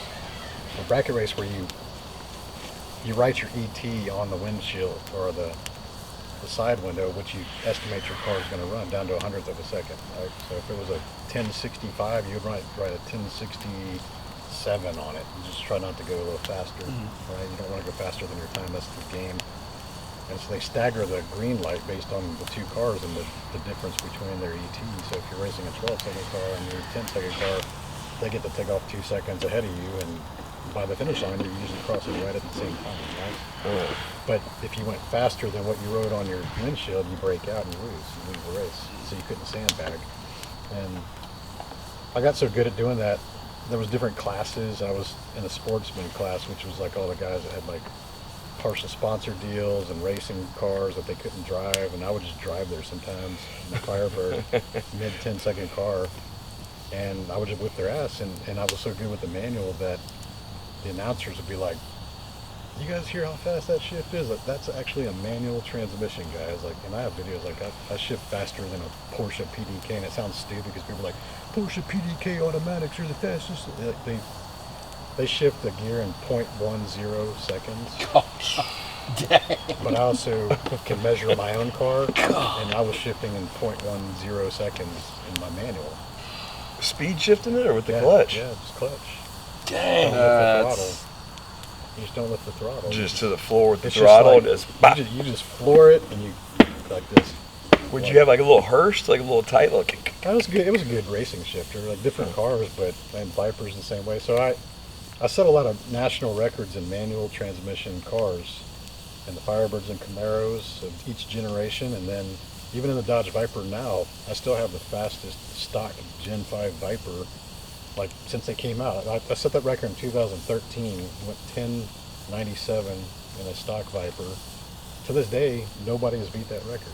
No shit. Nobody's in the highest mile track. per hour. Nobody's beat it. They've all tried. It's just I just got really good at focusing. You practice the way you get faster at shifting is you just practice it in the driveway, like with your car off, because it's all hand coordination. It's just muscle memory. So the first part's training yourself not to lift the throttle, which just feels really weird in a manual, right? Yeah. So Yeah. you just keep that leg planted and resist the urge to lift, and then it's just as the clutch is halfway down, you should already be moving into the next gear. So when your clutch pedal hits the floor, it's like boom, it's in. So it's How many like clutches do you go most through? most people do this. Most people push the clutch in and then shift. Yes. But it's if you know where your clutch disengages, Yeah. that's right when it needs to be going into the next gear. So it's like boom. You have any And the videos of like RPMs. POV in the car Yeah. shifting? We gotta see I'll those. show you that. Dang. I want to see So that. that's how That you is set the sick. records. Yeah. And, and people are like, well, fuck, like that's not normal. It's like, you can practice because, automatic just is a computer doing the same mechanical thing. So it's like, just time it better. Yeah. Like don't clutch and then shift, clutch shift at the same time. So, With racing cars, and I know that you've had some incidents. yeah. You want to share about that? Yeah, one of the main drivers for what I'm doing, I had already thought about, I wanted to leave the corporate world because I started seeing oil and gas industry just mistreating people. And I know it's really cyclical in nature that every 7-8 years there's an industry downturn and they lay a bunch of people, like 30% of the workforce off. I've seen my dad do the same thing, and I've seen him get laid off many times, and just avoided dad when he was unemployed. And so I just realized that the industry pretends it likes its people until it no longer needs them on a financial level. And the bad part is, they have plenty of money to keep people around if they needed to, because Exxon did it this last time. 2015, 2014, we had our last oil downturn. Exxon didn't lay on anybody off but contractors, and that's the norm. Like, if you're a contractor, you're paid more than an employee, but you have higher risk, right? And, companies like where I was working, Chevron and different companies like that, they just laid people off. And I've seen a lot of unethical things occur at management level where I had to make these bad decisions based on race and gender and things like that are illegal, that you'll never find it in writing.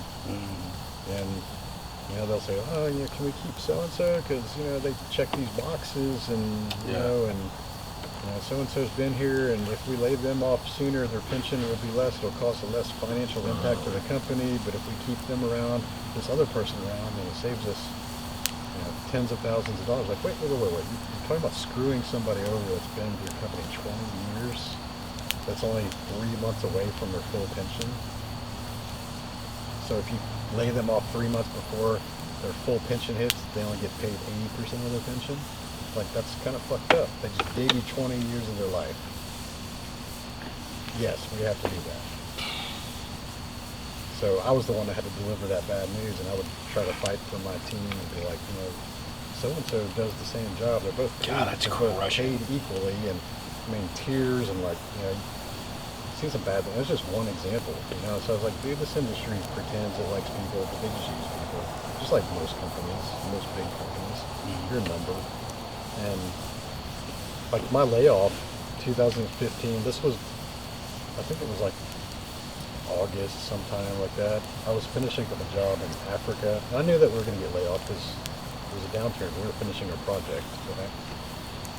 And so on the way back from Africa, I had to go to Paris to the contractor's office and just debrief and finalize the documents and things like that. So, okay, cool, I'll go to Paris and then I'll go home.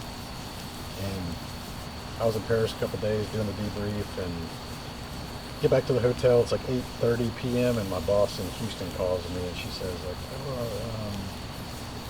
we were supposed to offboard you today. And I was like, well, I'm already back at the hotel. Like, you can't wait for me to get back to Houston in a couple of days and take my laptop and phone and we were supposed to do it today and I forgot. She's like, but can you go meet up with this other guy in Paris and give him all your stuff? I'm like, it's 8:30 p.m. Like, am I supposed to go back on the subway and ride for 20 minutes to go meet this dude and pull him out of his house and do all? She's like, well, if you really could, I'd really appreciate it. So apparently, it was her ass was on the line, but she didn't give a fuck about laying me off in the middle of another country. And thank God I had my own cell phone, because other than that, I didn't have a company card. I didn't have my laptop. I didn't have a phone. I called my wife and I was like, yeah, that's, I'm not even gonna make it back. I'm not even gonna see my office back in Houston. They're laying me off, right now. She's like, that's messed up. I was like, why don't you just fly over here? We'll hang out for a couple of weeks in France. And that's what she did. And I extended my ticket, basically my return trip on the company dime. How many years? I've been there 3 years. Okay. But I just, I was like, this is the way they treat people. Like, you didn't even get home, and I didn't even get to say goodbye to my team. It was like, this is stupid, stupid stuff. So they don't treat people well at the end. And that was just one example, dude. And I said, I don't want to go back to that. I don't want to, do that. And so that's when I started thinking about, I'll just take a couple of years off and just kind of figure out what I wanted to do. And, that's what I did. So, I'm not sure if this will fit. It's good. racing cars, 2015. Yeah, I was driving a shop car that they're trying to set a new record. First 9-second pass with this twin turbo kit on a Viper, and I've got one that's much faster. So they're like, they couldn't do it. Their driver just couldn't get it done. He didn't know how to launch the car. You have to know the platform and the quirks and the RPM and how the chassis and the suspension reacts. Like, you just have to understand the car. And I've been racing the Viper since 2006. So they said, hey, can you go make a pass? We only got one more pass tonight. I was like, sure, I'll do that. Let's do that. And man, it was a really good launch. I was like, okay, I nailed the launch because we only had one chance. And I made it to the top of third gear, and the car started kind of pulling to the right. And I was on the track by myself, and I was in the right lane. And I started moving towards the right lane wall. And I said, okay, maybe it's just getting out of the groove, but I could see the finish line. I mean, it's going to be a good number. I felt like it was going to be a nice little pass. And then the car jerked really hard, right, and it started grazing the wall. And now I was kind of irritated at myself. I was like, man, I damaged someone's car. They trusted me, and how am I going to figure out how to pay for this? And that was kind of stuff that was going through my mind. I was like, well, if that's the worst of it, okay, I'll just slow down and come off the wall and scrape the side of the paint, And then when I slowed down to come off the wall, the car went hard left, like instantly. And I was like, what the hell? I'm going straight, and the car's going hard left. How fast were you going? About 130. Yo, this is just happening like instantly. Ah. And now I'm looking up the Jersey barriers on the other lane, approaching them basically head on at 130 miles per hour. I know it's going to impact my side of the car, like the front end. And in a mental calculation, I said, well, here I go. I actually said that to myself, well, here I go. And I thought I was going to die in that moment. Wow. And you don't really. The weirdest thing about it, dude, is I didn't have any fear. And it's not because I'm a daredevil. You see in the movies, everybody's always like screaming, and like you think that that's the way it is, that you're gonna go out like with a shocked face. I was just really calm. I said, well, here I go. And I felt really peaceful in that moment.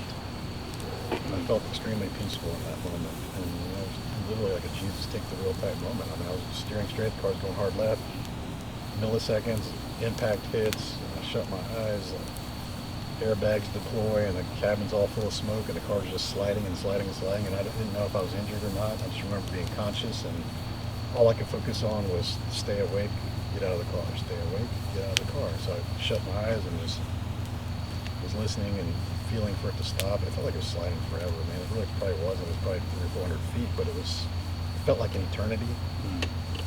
And the car came to a rest. I had to pry that door open because it caved in on that side, and I got out and I felt like I was okay. And so you never rolled? You just hit that wall? Smashed the wall hard, and it kind of spun the car around, and Yeah. every panel got there was wheels off the car and all that stuff. And I just got out of the car, and I stood there and took the helmet off, and you're not supposed to, but I was like, I'm just looking at the wreckage. It's dark because it's at the end of the track, and I could hear the ambulance, and I could hear my friends sprinting up the track, and I could hear four-wheelers approaching and shouting my name because they couldn't see. It was dark at the end of the track. And they put me in the back of the ambulance, and I'm sitting in the back, and the paramedic takes my shirt off, and she's pressing different parts on my back and my body, just asking me if it hurts, and I'm like, she's asking me questions because I know she's seeing if I have a concussion, but I'm answering questions clearly. And I'm looking at the wreckage, and I thought about this like the next few days after. It's like, what was I thinking in that moment? And I'm looking at the wreck and go, why am I still here? That's the first question. And then go, well, what if I would have died right there? Like, it's plausible. I thought I was going to. And then you start thinking about, well, had I died, how would people remember me? Doing something you love.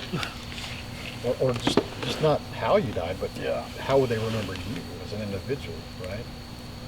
And that one sits with you for a while. And if you're really honest with yourself, could you answer that question without shedding some tears and feeling an emotion in that? Because for me, it meant, well, how did other people I know doing the same thing die?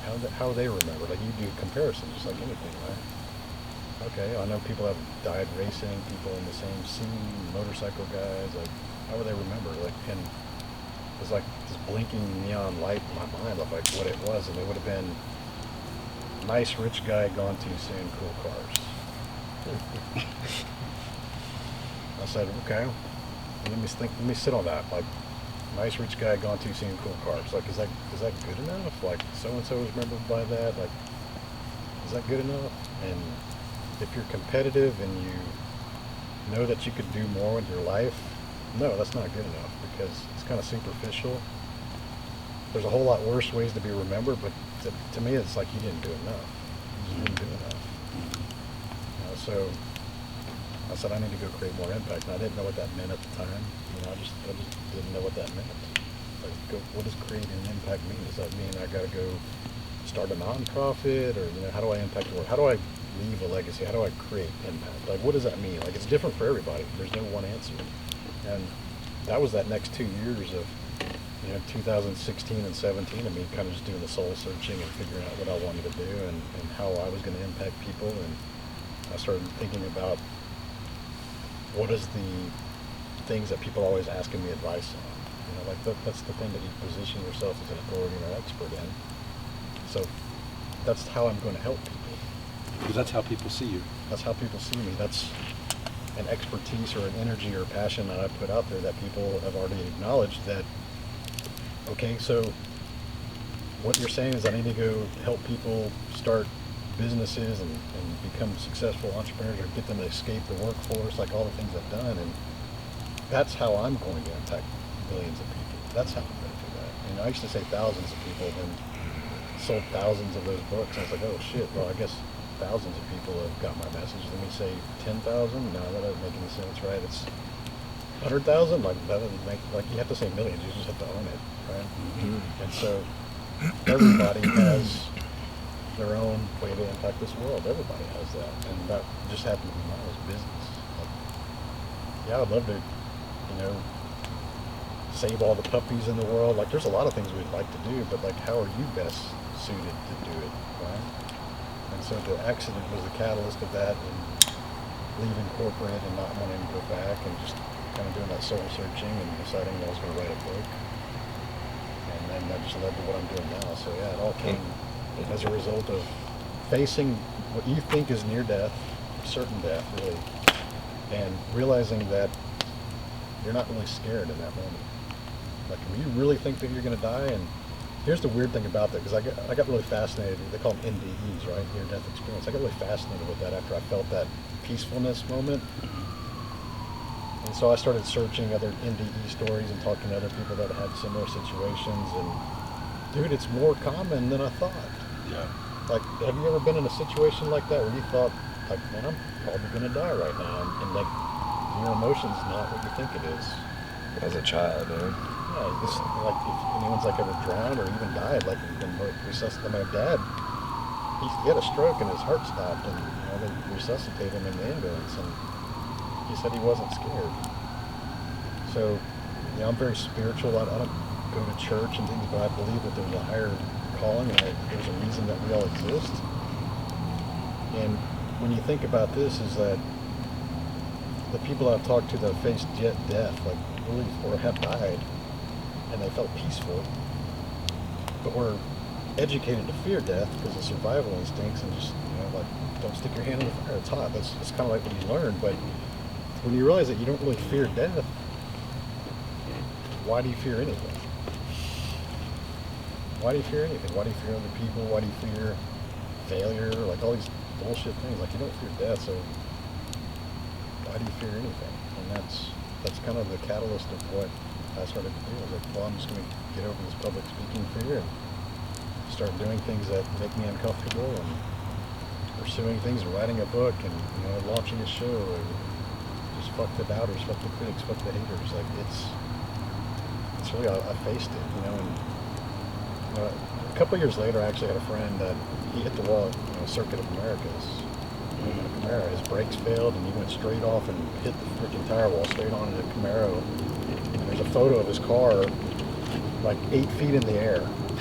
Like, it hit so hard it went up, and then just kind of landed on top of the tires. And the man, he was a big dude and tall dude. And he got injured, and I was glad he survived. And I reached out to him and I said, "Hey man, can we get on a call?" He was like, "Yeah." And I said, "What were your emotions when you were approaching that wall?" And I wanted to see what he would say without me telling him about my stuff.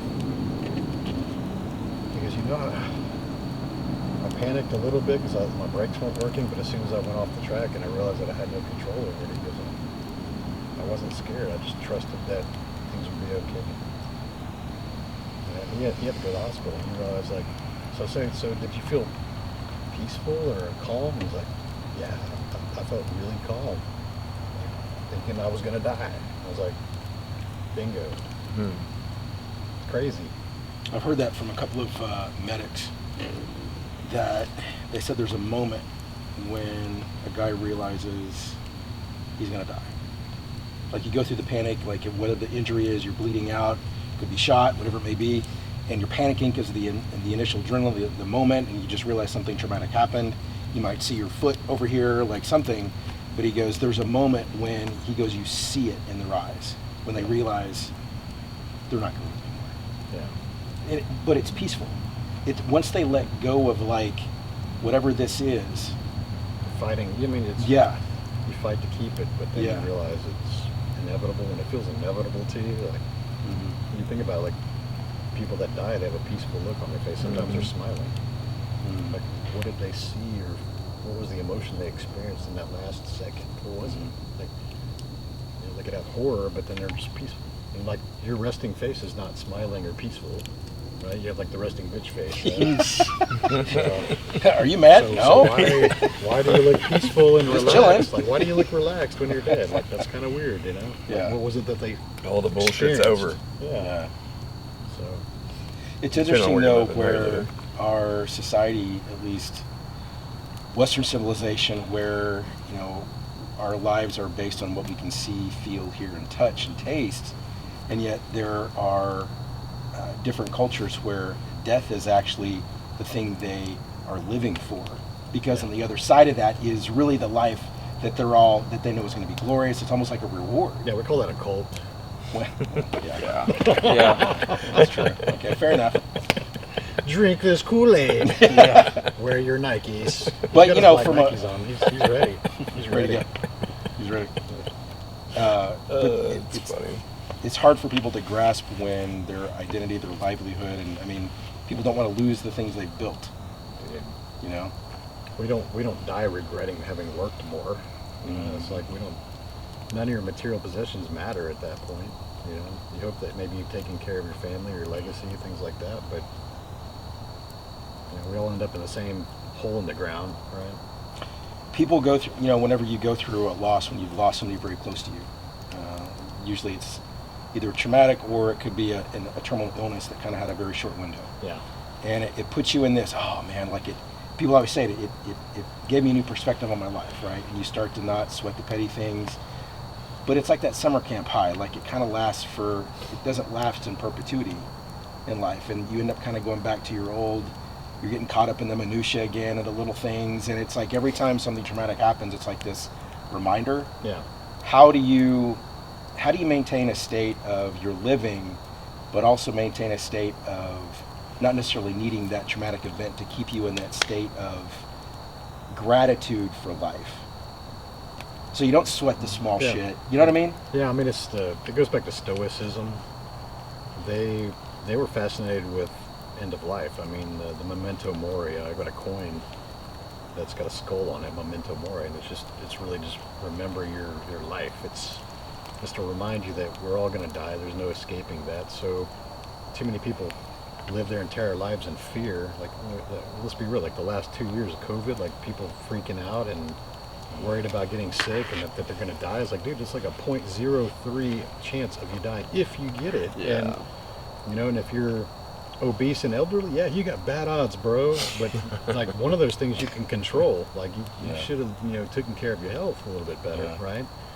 So if you were younger than 60, it's like you're just being a clown right now because you're panicking over bullshit that's it's, I get the media and the propaganda like created that, the fear. They're good at that. That's They what know how to attack emotion. Yeah, they do that. They're the masters at that. They created that, right? But Yeah. But it's living in fear. It's like, like, aren't you afraid of dying? It's like, no. I actually thought I was going to die once, and I wasn't afraid to mention that. Like, it's like they don't understand that. So you just have to realize that your day is not guaranteed. Like, your heart could literally stop right now. If you're here or watching this, or it's inevitable. We're all going to die. So it's like, what are you going to do between now and then? And you can't sit there and think about, well, someday I'm going to do that. I'd like to do that. And actually, the post I made before I came here was on this subject. It was, regret can be avoided. Regret you can create a life of regret. When people are dying, they don't regret failures. They regret not trying something. Because if you look back on your life and you tried stuff, whether that's starting that company or asking that girl to the dance, or like all the stuff that you didn't do, you'll regret because you don't have an answer. You don't know what the outcome is. Like, it was this unknown. If you would have tried and you failed, then at least you have a result. Like, okay, cool, I checked that one off my list. I know what happened. It was good or bad, right? But the unknowns and seeing people that lived out the potential that you knew that you probably could have done yourself, man, that's going to eat you up. But it can be avoided. But it cannot be avoided if you keep saying, like, someday, and maybe I'll get around to it, or I got plenty of time, or there's no guarantee. Like, we can control our actions, we can't control time. Regret is a big revelation of where you are. Yes. And it's an opportunity to go, what I should probably be doing. Yeah. I think regret, even failures, guilt, I think they're really good drivers in who we are as people. It's your perspective of them now. Even failure. I mean, like Michael Jordan, all the game-winning shots that I missed. Well, it didn't mean that he was a horrible basketball player, right? You're meant. But then, what did he do? He would then go home and go to the gym and continue to shoot and perfect that thing. Clearly, there's more work to be done. I haven't mastered this yet. But so many people, it's like that fear of failure, that fear in general, that blanket, it holds them back, because it's like there's that fear of whether an opinion, or that fear of imposter syndrome, that maybe they're not really as good as they think they are, or maybe they don't have the capability that they wished they had. But if you didn't do it, then if you still want to do it, okay, then what do you need to learn? But it's how we frame it, right? Well, you listed off a bunch of commonly spoken fears, like the imposter syndrome, failure, like all these things that I call those surface level fears, right? Because they're conversational, they're easy to put out, they're easy to relate to. Usually when you tell other people, they nod their heads because they kind of feel it themselves and they validate it for you.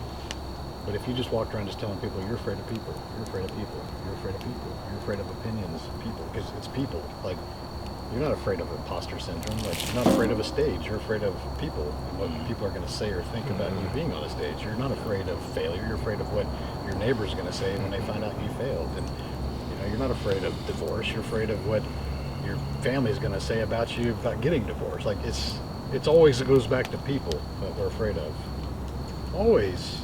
So it kind of goes back to the 5%, the hater type, the naysayers, the people that don't matter. Like, if you can free yourself from the opinion, the potential criticism of people that have not earned your respect, like, by all means, take the criticism and constructive criticism from the people that have earned your respect, that you admire, right? Take theirs. But the people who haven't done fuck all to get your respect or earn it, their opinion is just an opinion. It doesn't matter. There's nothing there. What would be a behavioral tactic, if you will, that maybe you've used to help you, like when you feel it, when you face it, when you're experiencing that? How do you? Because I mean, I'm sure you still face it from time to time. How do you get through it? Here's a good tactic that I work with the coach and clients. Everybody's got a phone. Put an app on your phone that you can take notes, save notes on your phone. Like Evernote is a good app. It's free. Right? Basically, think of it as like post-it notes inside your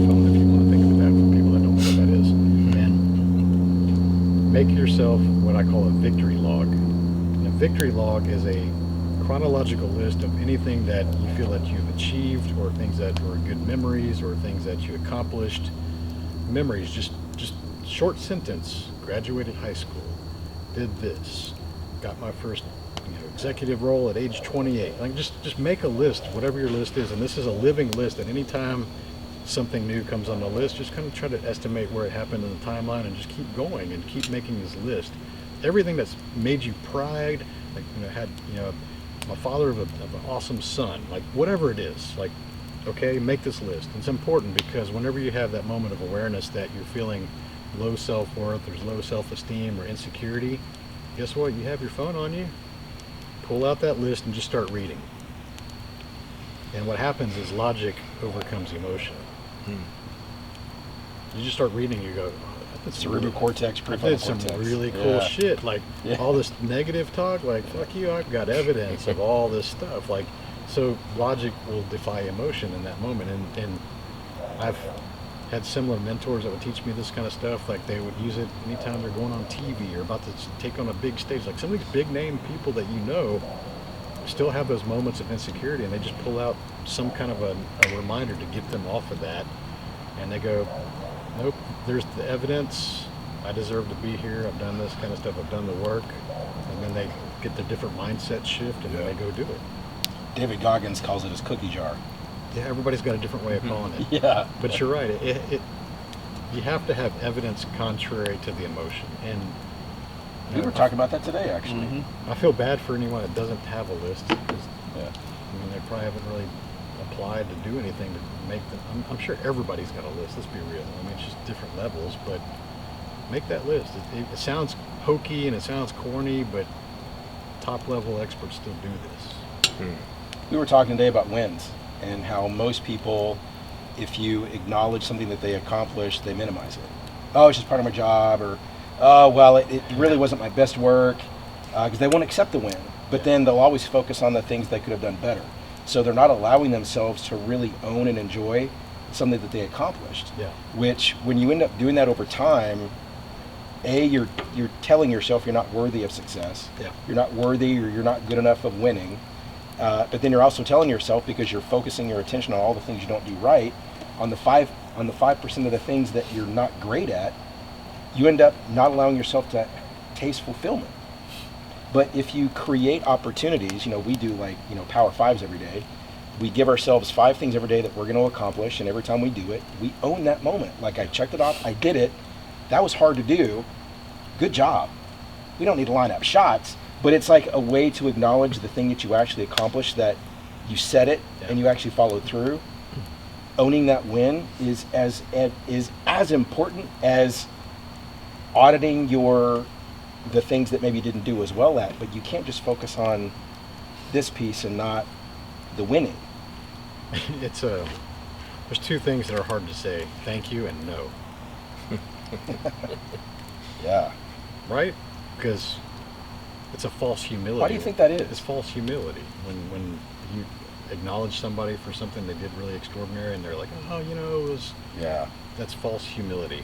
And the reason that they do that is because they've been conditioned by somebody, mom, dad, teachers, friends, that maybe they're like, oh, you brag too much, or you need to be more humble. They say shit like that. So you create this false humility, which everybody can see right through. Like, just own it. Like, just be confident.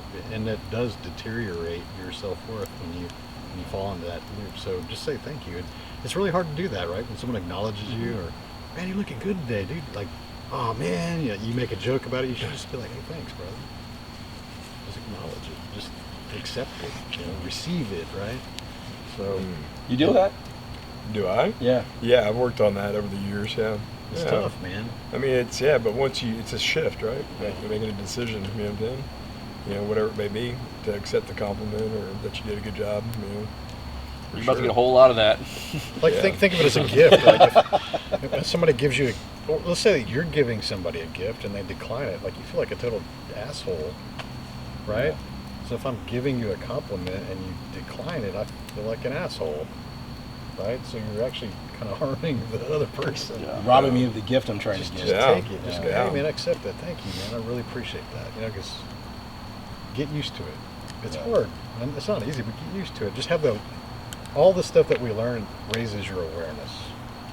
That's the key word. Like everything you learn, like you feel that emotion, you go, oh, here's that situation again. There's the awareness stepping in. Okay, how do I respond to this properly? Oh, thank you. Yeah. Right? And the other thing is like people just asking you to do stuff and you're trying to be a people pleaser and don't set Now that one, boundaries. that one I suffer. Yeah. Yeah. The no.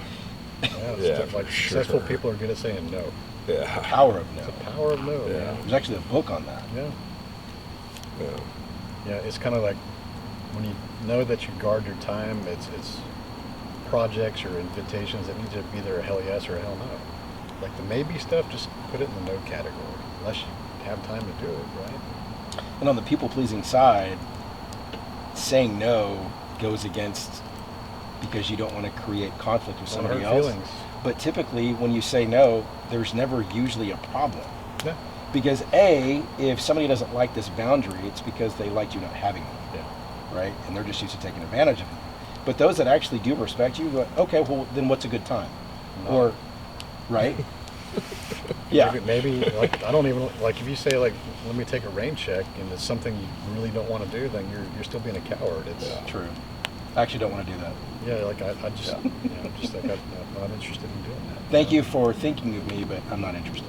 I mean, conversations that you don't want to have, you don't have to have. Yeah. You know, it's like a good friend of mine. He hit me up recently, and he was wanting to have a religious conversation. It's like I'm not interested in having this conversation. I was like, I said, but I acknowledged him as I appreciate that you enjoy the topic. I appreciate that about you because I don't want to discourage him. But I was like, I'm not the guy to have this conversation with. That will disrupt where you are. I'm just not interested in it. Yeah. It's not a topic that I want to spend much time talking about. Because I know that, especially when you're talking to somebody that you know is like really into something, right? It'd be like the equivalent of me like wanting to talk cars to someone that doesn't give a shit about cars. Just has no interest in it. I'll be a total bore, and then it'd be a one-way conversation. So just say no.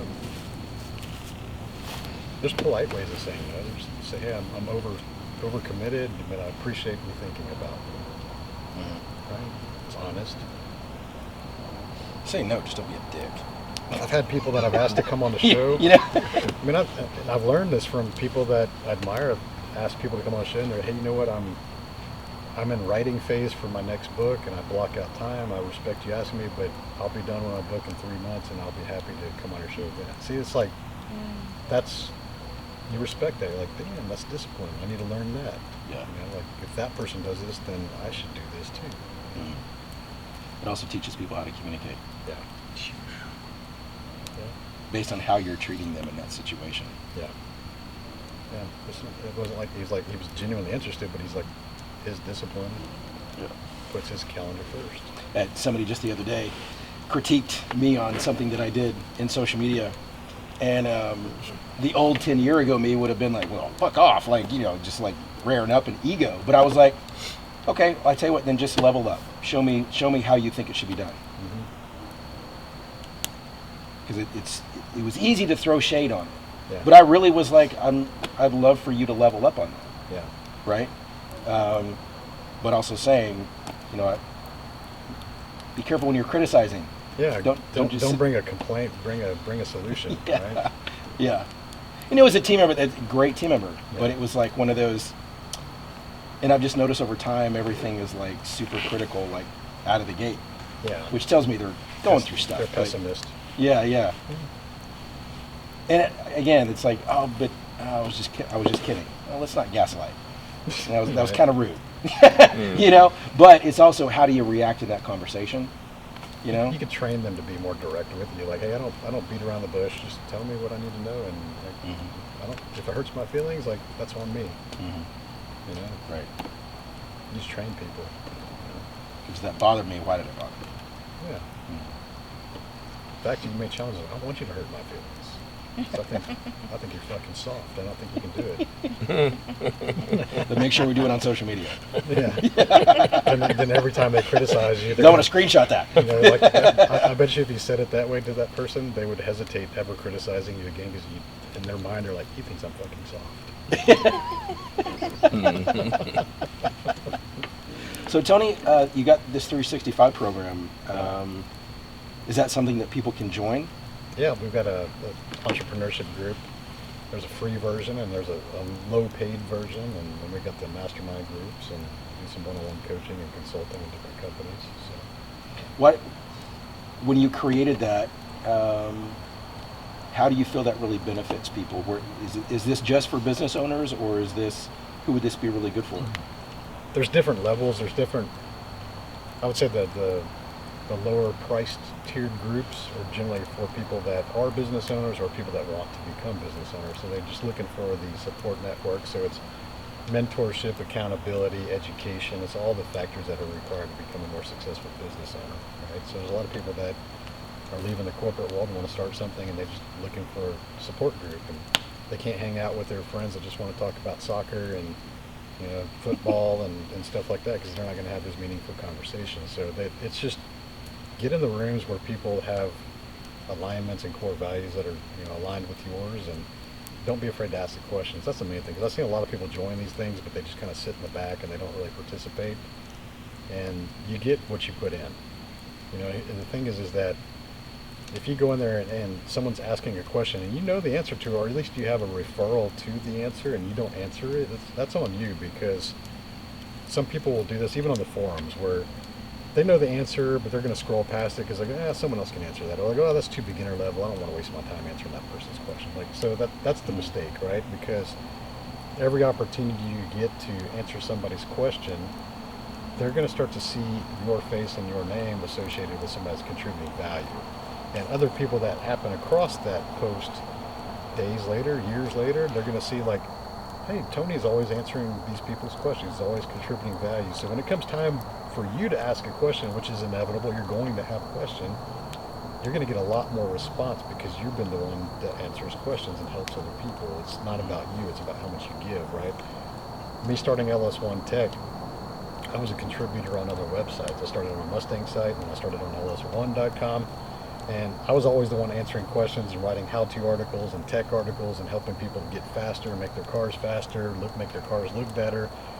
And I didn't do that because I was intending to go start another website. I enjoyed being a member on that site and contributing value. But when it came time to where this guy was really not managing the website and shit was getting deleted because he wasn't paying his hosting bill very well, I said, man, I'm putting all this work in this thing and he can't even maintain it. Like, I'm losing all this content. Like, this is bullshit. So we started the website. And all the people that I'd been helping were like, hey, this guy's one of the main guys and he's always helping. Let's go see what he's building, right? They came over in spades, man, and we had 10 sponsors, advertisers within the first week. Wow. Within the first week. And so that's a testament to just always contributing value and always helping. I mean, Suzette and I, we met in the Arte Syndicate, and the first 2.5 years was a lot better than it is now. But I was just always in there answering people's questions. Like, I don't care if it was advanced or rookie level. I would just answer the question. Like, if I have time and they're asking a question, I know the answer, I'll be like, here it is, or here's a resource for that, or here's a link to something. Like, just answer the fucking question, right? Don't scroll past it. And soon enough, you build the reputation of somebody that helps and contributes, and then when it's your turn, they come back. It always comes back. Yeah, because just like you had mentioned earlier in the conversation, like, you're always building your reputation. Always. You're always making deposits, and it's like, what kind of deposits are you making? And for the people who maybe feel like they're above that, Yeah. you're still making deposits. That's right. You're making it towards building your brand more, or it's gonna eat away at it. Or you're building your brand one way or the other. So Yeah, what kind of brand is it? It's totally true, and there's several layers and dimensions to creating value. And first of all, don't do it with intent to ask. Like, don't do it with the intent to expect something in return. But here's the dimensions of this. Let's say that maybe there's a fitness question that someone's asking, hey, how do you do this? And it's really basic. Like, oh, how do you do curls? Like, what's the form? Like, you'd be like, oh, fuck, this is really basic. But it's a sincere question. You know the answer. You have 15 seconds to type out an answer. So you answer it. Like, okay, you just make sure that you're not swinging the weight. Like, whatever. Get real technical. Like, boom, I hope that helps. Like, share some results, right? Not only did you help that person, but you helped 20 other people that were scrolling through that had the same fucking question that were too scared to ask it because it was so rookie level. But they go, hey, thank God she asked it. Like, oh, look, who's this Suzette? She gave a really good response. Like, I'm going to remember her. I'm going to follow her. Like, she's doing that. So the dimensions, like, you help that person, but you also help like, this is evergreen content a lot of times. Like, people will find this years later and they go, hey, there she is. And they'll go, I want to see some more of what she does. And then they go looking you up and they see evidence of you've been doing it for years, like months, years. Like, oh, she's really helping people. Like, I want to support her. Like, does she have a book or does she do something? Like, it's like these little snowflakes make a pile of snow, right? So most people think, like, I'm only helping the one person answering the question. Like, no, there's multiple dimensions to that. Compounds. I think your angle was right, though, is where a lot of people are looking at it, they want the immediate return. Well, I answered all these questions and nobody reached out to me. Yeah. That's because you're looking at the short term. This isn't the long-term planting, People watch. Yeah. Your future clients and customers watch how you interact. They may never even interact with you. They may never like your post. They may never do anything with you, but they're watching how you treat other people. And so when it comes time for them to decide, like, they want to do business with you or hire you, they have already seen all the evidence. And the hater posts, like you talked about, how you respond to those, people watch. I know that. Like, especially if someone, like, wants to debate me, I'm okay with that. But if they get disrespectful and start getting into character attacks, then I'm just, fuck off. Like, you've lost the debate. As soon as you start making fun of somebody, how they look or how they sound or where they're from, or it's like you lost the debate. It just means you ran out of ammo. Yeah. You didn't debate. You didn't prepare for this debate enough. Like, you're a mile wide and an inch deep. Yeah. So, but if you get somebody that's on an intellectual debate, you rarely see me lose those because I actually do research before I make posts. Most people just read a headline, they regurgitate it, and then they just go, here it is, and then they're open for debate and they don't know how to handle it. But I'll go spend hours sometimes researching a topic, and I'll put the bait out there. I'll put it out there. And they don't usually like the debate that they get into, so you start to see, like, fewer and fewer people get involved in those things because they know, like, Tony's not a dumbass. Like, the post might be funny, because I'm funny. I like to be funny. Like, I might put something out there that looks like I'm an amateur at something, but you could probably bet your ass that I've done some research in the background and I'm ready, like, for you to, like, respond to it. I could just see you sitting back there waiting for. I'm ready. And Come on, some breadcrumbs. And the beauty of this is that exchange gets witnessed by hundreds of people. Yeah. And they see how you react and how you handle yourself and how you maintain respect. And that person may just be, like, totally oblivious that they're getting circles run around them, but to the onlookers, they're like, dude, this guy's getting his ass grilled. And I'll say that most of the people that do that, they end up deleting their response after a few exchanges. Tuck their tail. Yeah, because they think that it's about ego and they think it's about, like, just being right. It's like, no, I'm really good legally, like, to use their own evidence against them and things like that. And so I have, like, little strategies, and eventually they realize that they just got punked, and then they just delete their response, but now they've trained, like, don't step into that fucking thing again. I've read through some of those threads. They're fun. I hate when they delete them. I was like, why'd you have to delete that shit? That was good. Yeah. You burned your ass 5 fucking responses in a row, and you deleted it, son of a bitch. Yeah. But you just calmly come back each time. And there's a response each time. Yep. Tony, if somebody becomes a part of 365, what can they expect to happen either in their life or their business? Nothing. There's no guarantees. Mm-hmm. We can provide all the accountability and the coaching and the resources and encouragement, but ultimately, if you don't get off your ass and do something, I'm not the type of guy that's like, I guarantee you, 100x of what you came in, or we'll make you $100,000 in 6 months. Like, anything that has, like, a financial Like, Well, you see that on YouTube. you see that on anywhere, Yeah. like Instagram, Facebook. Like so many people, like, I'll double your business in 6 months, or I'll refund your money. It's like, well, first of all, how the fuck do you know what I do in business, or how much I sell in business? Like, it's like these stupid infomercial type, pitches, and I just don't do that. I keep it real, and I just try to tell the truth. And when people aren't doing what they should be doing, I just tell them, man. Suzette's in one of the groups. Like, I just tell them, like, you're not doing the work. Like, I tell people, quit being a spectator, because we have people in the group that fall into this mode. They just want to hang out and be social. Like, this ain't what this is for. Like, what did you do? What were your actions? Oh, well, like, come on, like, do this, and this, like, before you come back next time, right? Because I don't like spectators. Like, it's not intended to be a social group, although we are social and respectful, and we become like little miniature families. I want results for you. If you don't get results, then you fail me and the group. What have you seen with that, Suzette? Like when being a part of a community like that, when it's you were with Arte and it's this culture where I think a lot of the premise of the original like Chamber of Commerce or the Rotary was kind of like that. Nah. But it became sort of more social. Those were like, let's go get drunk together and hand out business cards. It was like the monthly luncheon and you network, you'd put Yeah. your business cards and your pamphlets There's out. no accountability in the Right. Chamber is more about marketing to me. It's about self-promo. This seems more like skill building, sharpening, Yeah. right? We get deep. I mean, we talk about life issues, and because I think about, as a coach, what's the thing that's keeping you up at night? What's the main thing that's taking all of your attention? Is it a hater, or is it missing sales, or a shitty employee, or depression, or facing divorce? Like, what is the thing that's bothering you? Because if we can't talk that through to where you at least have a path out of it, then it's going to distract you from anything else. Like, you may be talking to a business coach, but 75% of my one-on-one clients, we talk about personal things, because if that's the thing that's bothering them, it's affecting their business. they're not going to hear any business advice. They're not going to hear anything. So if they got a partner that's bothering them, we talk about that, and we come up with a strategy, and I kind of give them clarity. And so I've kind of found that business coaching is really, like psychiatry and psychology more than a lot of tactics. We get into the tactics and the processes and the system. We get real granular, but a lot of times it's just talking about what's bothering them.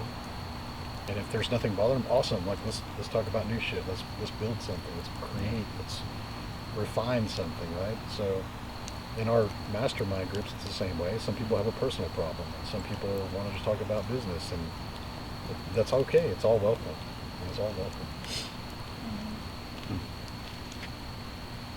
For those that have never done anything like that, can you kind of tell that's like, ooh, this is a little weird, a little different, maybe a little abrasive, exposing?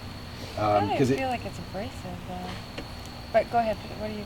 Well, like, if people, especially business owners, sometimes there's ego where they like being their own boss and not being told what to do. Though every client is their boss, but when you get into a community like this where everybody's,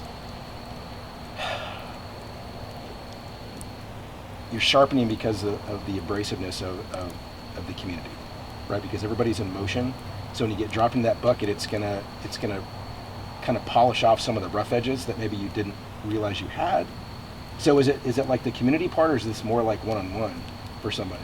I would say that the abrasive word is, like she said, it's probably not the best word. You know what it reminds me of is, you come into it and everybody's comes in with their Sunday clothes on, and they've got their list of things that they're like all ready. Like, you show up for the first day of school and you're like, all right, I'm gonna be stellar student.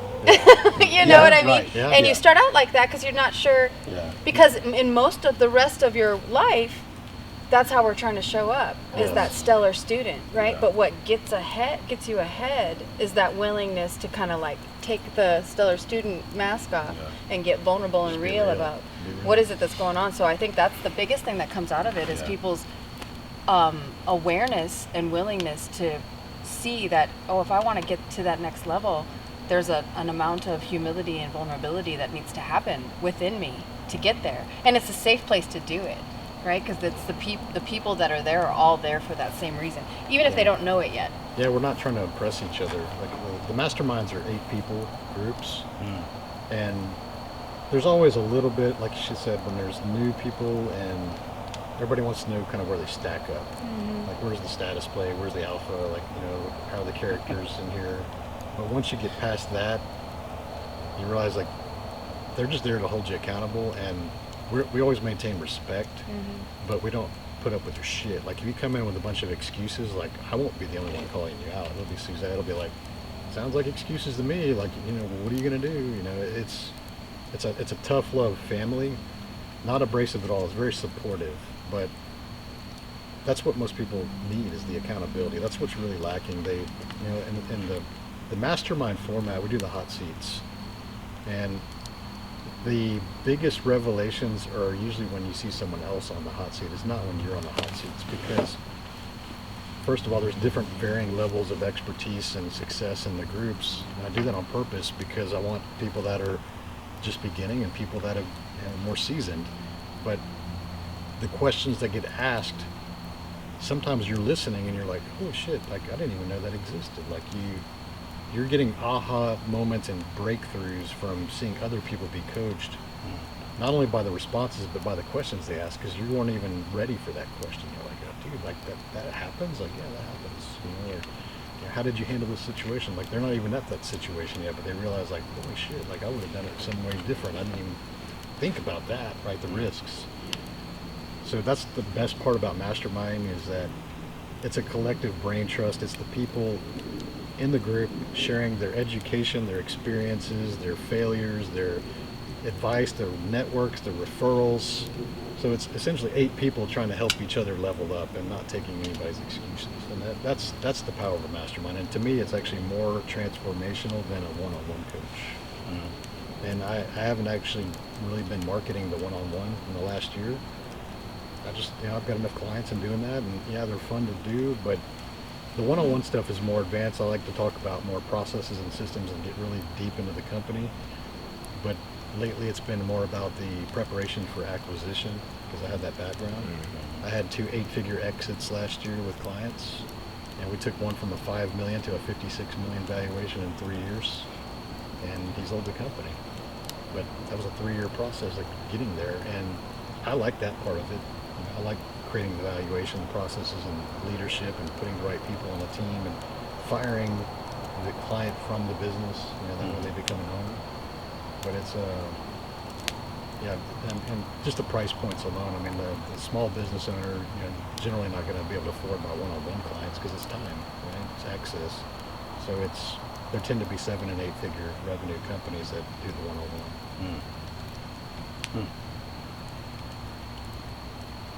But the 365 entrepreneur group, that one's free. It's free. And I would say, like, for anybody that's curious, first go to the Facebook entrepreneur group and get involved in that, because Tony's just as active in that as he is in the paid one. Yep. And then get your feet wet, kind of see what it's about, right? And then you can make the step in transition into the society, which is the paid one, right, Tony? Yeah, because the entrepreneurship group, there's 4,100 members right now, and you get your support there, because we don't allow assholes and jerks and passive aggressive people in there. We don't allow people that make fun of new people, and we don't allow that, because it's just like my automotive websites. I just didn't allow toxic people to be in it. The value has to exceed their willingness to be a jerk. Like, if they're getting value from it, they'll behave. That's the way that I've always run my groups. And so you can ask a question there, even at beginner level, and people are willing to answer. They're like, hey, this is how I do it. Because some other groups, if you're the noob or the newbie, right, and you ask a question, people are like, oh, use Google, or like, oh, what a rookie question. And some of the owners allow that, or sometimes they even encourage that kind of response. It's like, what a dick. Like, why would you allow people in your group to kind of act like that? And usually it's because the owner behaves like that. The owner of the group behaves like that himself. And so they know that, I understand that the people with the knowledge will not participate in a group that's toxic. And if they see someone ask a beginner level question in a toxic group, they're just going to kind of lurk in the shadows and just not participate. Like, I don't want to answer that, because people don't talk shit, right? So they can ask the questions, anything they want in there, and they'll get the feedback from the group and sometimes myself, right? The paid group, which is literally $365 for an entire year. It's dirt cheap, but it was a way to kind of carve out the people that actually do shit versus the people that talk about it into a more Now that group, if someone asks a question and I actually can do a referral or a question, I'll actually respond in that one. I'll try to make of an effort to participate in their specific question. The rule there is it's so cheap that I don't want them DMing me and like emailing me, because that makes it specific. And if you want to do that, you got to be a coaching client. Let's be real. You're asking me about your specific company and a private thing that nobody else gets to benefit from. No, like put it in the Facebook group. I'll answer it. Then anybody that had maybe a similar question, that aha moment, they get to see the response, right? So it's always like, I'm okay giving you value as long as other people can benefit from the same value, right? And then you'll still get other people interacting and auditing each other's websites and looking at their content. We do challenges and things like that to keep each other like on sharp edge. But once it starts to become like, hey, I want private coaching, or I want you to look at my thing, and that's a coaching thing. That's not a group thing anymore. Where can people find you? 365driven.com. Easy. Social handle, all that? All the same. Like everything's there. I keep it, like I want to make sure that, if I'm going to give a call to action, just one place. 365driven.com. You'll find my book, the groups, the live events. We've got a live event coming up in May 19th through 22 in Mexico. And we have everything on one website. Keep it simple. You still racing? Yeah, when I get the chance. I haven't really done it so much in the last 5 years, building these companies and my wife's real estate company, but it's when we get the chance, we do that for sure. Mm-hmm. What's your favorite car right now? 1969 Camaro will always be my favorite car. Oh, it was just ready fire. Yeah, probably answered that a lot, huh? Yeah. That's my very first car was a 69 Camaro, and I've had several, and I still have one, and I don't care what I own. That's me. Dirty ass one too. That's just me. That's me. Like that car. That's a good looking ass car. Yeah. Cool, man. That's good stuff, man. Good stuff, man.